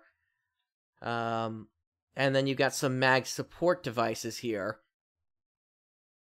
And then for bonus rewards, Magatsu Silver Key at 10, Augment Transfer Pass at 20, Augment Insurance of 6 slots at 30 pulls, Tokyo Bonus Key Gold at 40 pulls, Augment Transfer Pass at 50, EX Tri-Boost at 200% at 65, and then another Augment Transfer Pass at 75. But keep in mind, you can get those Augment Transfer Passes just by handing in 2 Class X cubes. Yep, but it is capped monthly on getting those transfer passes. Yep. Did you take care of your cap already? Yep. Yeah. With the bonus keys that are being given out now, you can just go ahead and clean those up. Basically, it's nothing that huge. And once Hero comes out, we're probably going to see that expanded from 3 groups to 4 groups that you can trade for.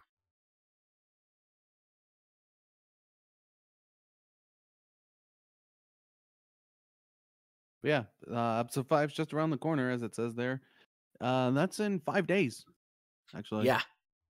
So there's going to be probably an all-day maintenance on Tuesday, and then Wednesday will be episode 5. Yep. And if I'm going to be doing a trailer, I need to get on that. Yep, and I'll be spam leveling up Hero. Yeah, Hero, and then Hunter, and Fighter, and then Summoner, and then any keys I got left over, I'll bring the rest of them up to level 85, and that's it. There's no reason for me to bring other classes up to 90. I'm going to get 90 up by the end of the week. Or Hero up to 90 by the end of the week. Yep.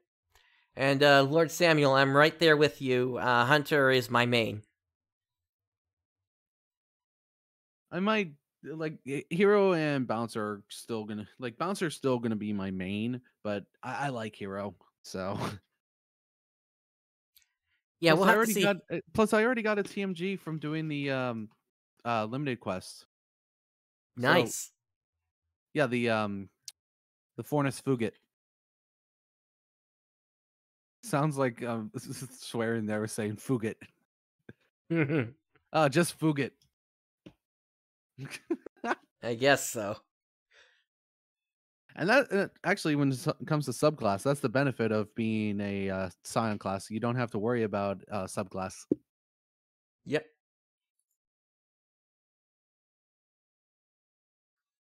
So yeah, you gotta get Fighter else leveled up there, huh?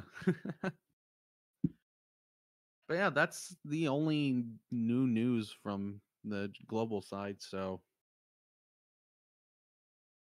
Yeah, but I'm just checking if there's anything else that we need to bring up here. Like anything on Bumped? They have a recap of New Genesis up. Okay. Let's see. Yeah, they covered pretty much everything, the same thing that we covered already. Let's see. Okay, Japanese side, they're doing the same support item thing. Let's see here.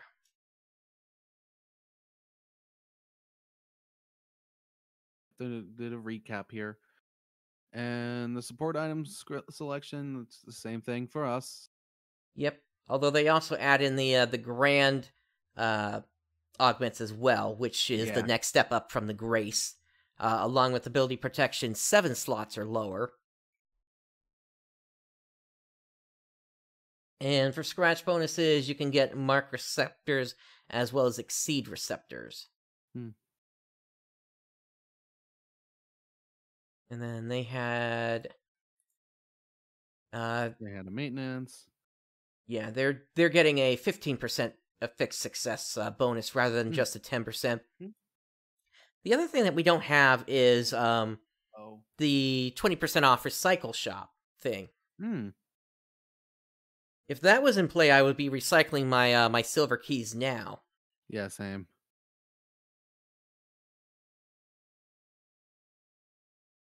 Yeah, that reduced the cost from 5 keys down to 4. Oh, by the way, PSO2 New is going to be ending really soon here. I think they're stopping it at it was either episode 25 or 26 they were stopping it at.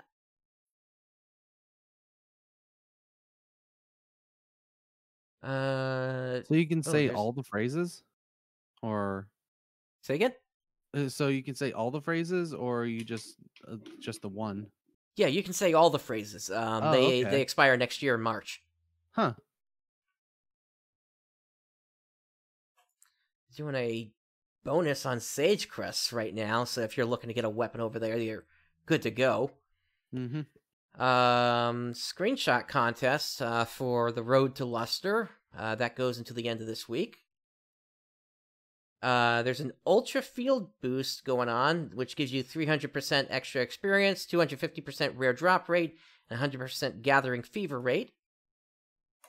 And they added Cobalt medals, gold prize medals, divide medals, and grind cap +1 to the drops. Now, that's actually really interesting that they added that. Yeah. Because that makes it way easier to grind up a weapon that requires a lot of materials to get. They also have dropped enemy HP by 40% and increased player photon point recovery by 100%. So that's actually not that bad of a place to grind up now. That's actually.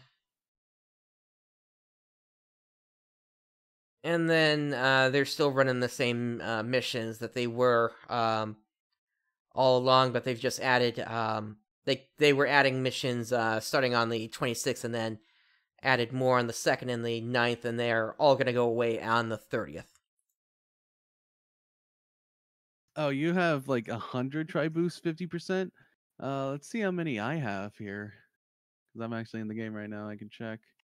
Yeah, I got about 200. Yeah, those are not hard to come across. Nah. Actually, no, not even 200. It's actually closer to 300. Let's see here. There was also something you brought up earlier this week, Zance, and I'm trying to find that again. Here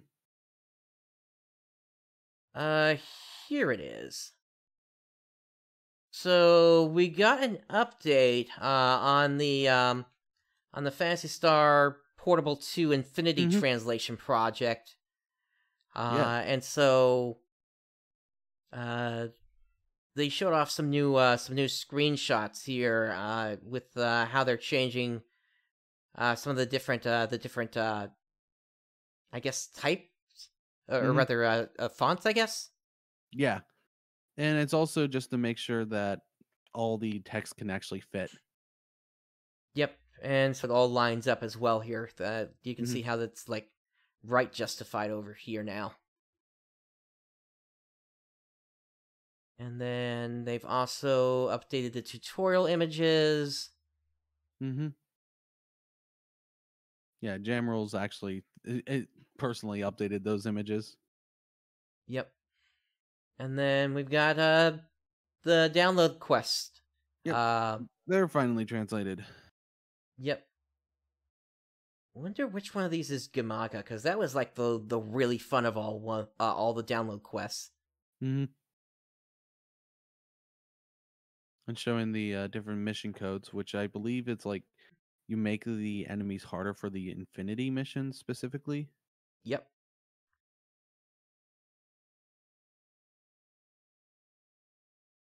Yep, so hopefully we'll get a release on that soon. Mm-hmm. Yeah, they're really close to being done. So, any other recent updates from that besides that? Go to the last page there, 103. 103, okay. Yep.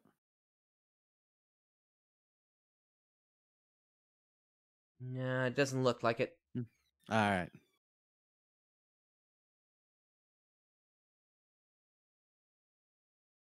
So yeah, I'm really excited for the Portable to Infinity translation. Same here. I'm making sure to get my character in Portable 2 ready for this. So I need to hit level cap. I need to make sure I have really good gear, and then once I can do Portable to Infinity, transfer it over, reset back to level 1. Yep. Yeah, that's how it works. You get yourself leveled up, then you reset back to 1. You get those points you can drop in, which become permanent stat additions. First round, I would probably drop them all into attack. Well, since I'm playing as a cast, photon points. Once being stuck at 170, kind of hard. So bumping that up to 200 would be really nice. Gotcha. But yeah, attack would also be good. Defense, Yep. Don't get hit, scrub.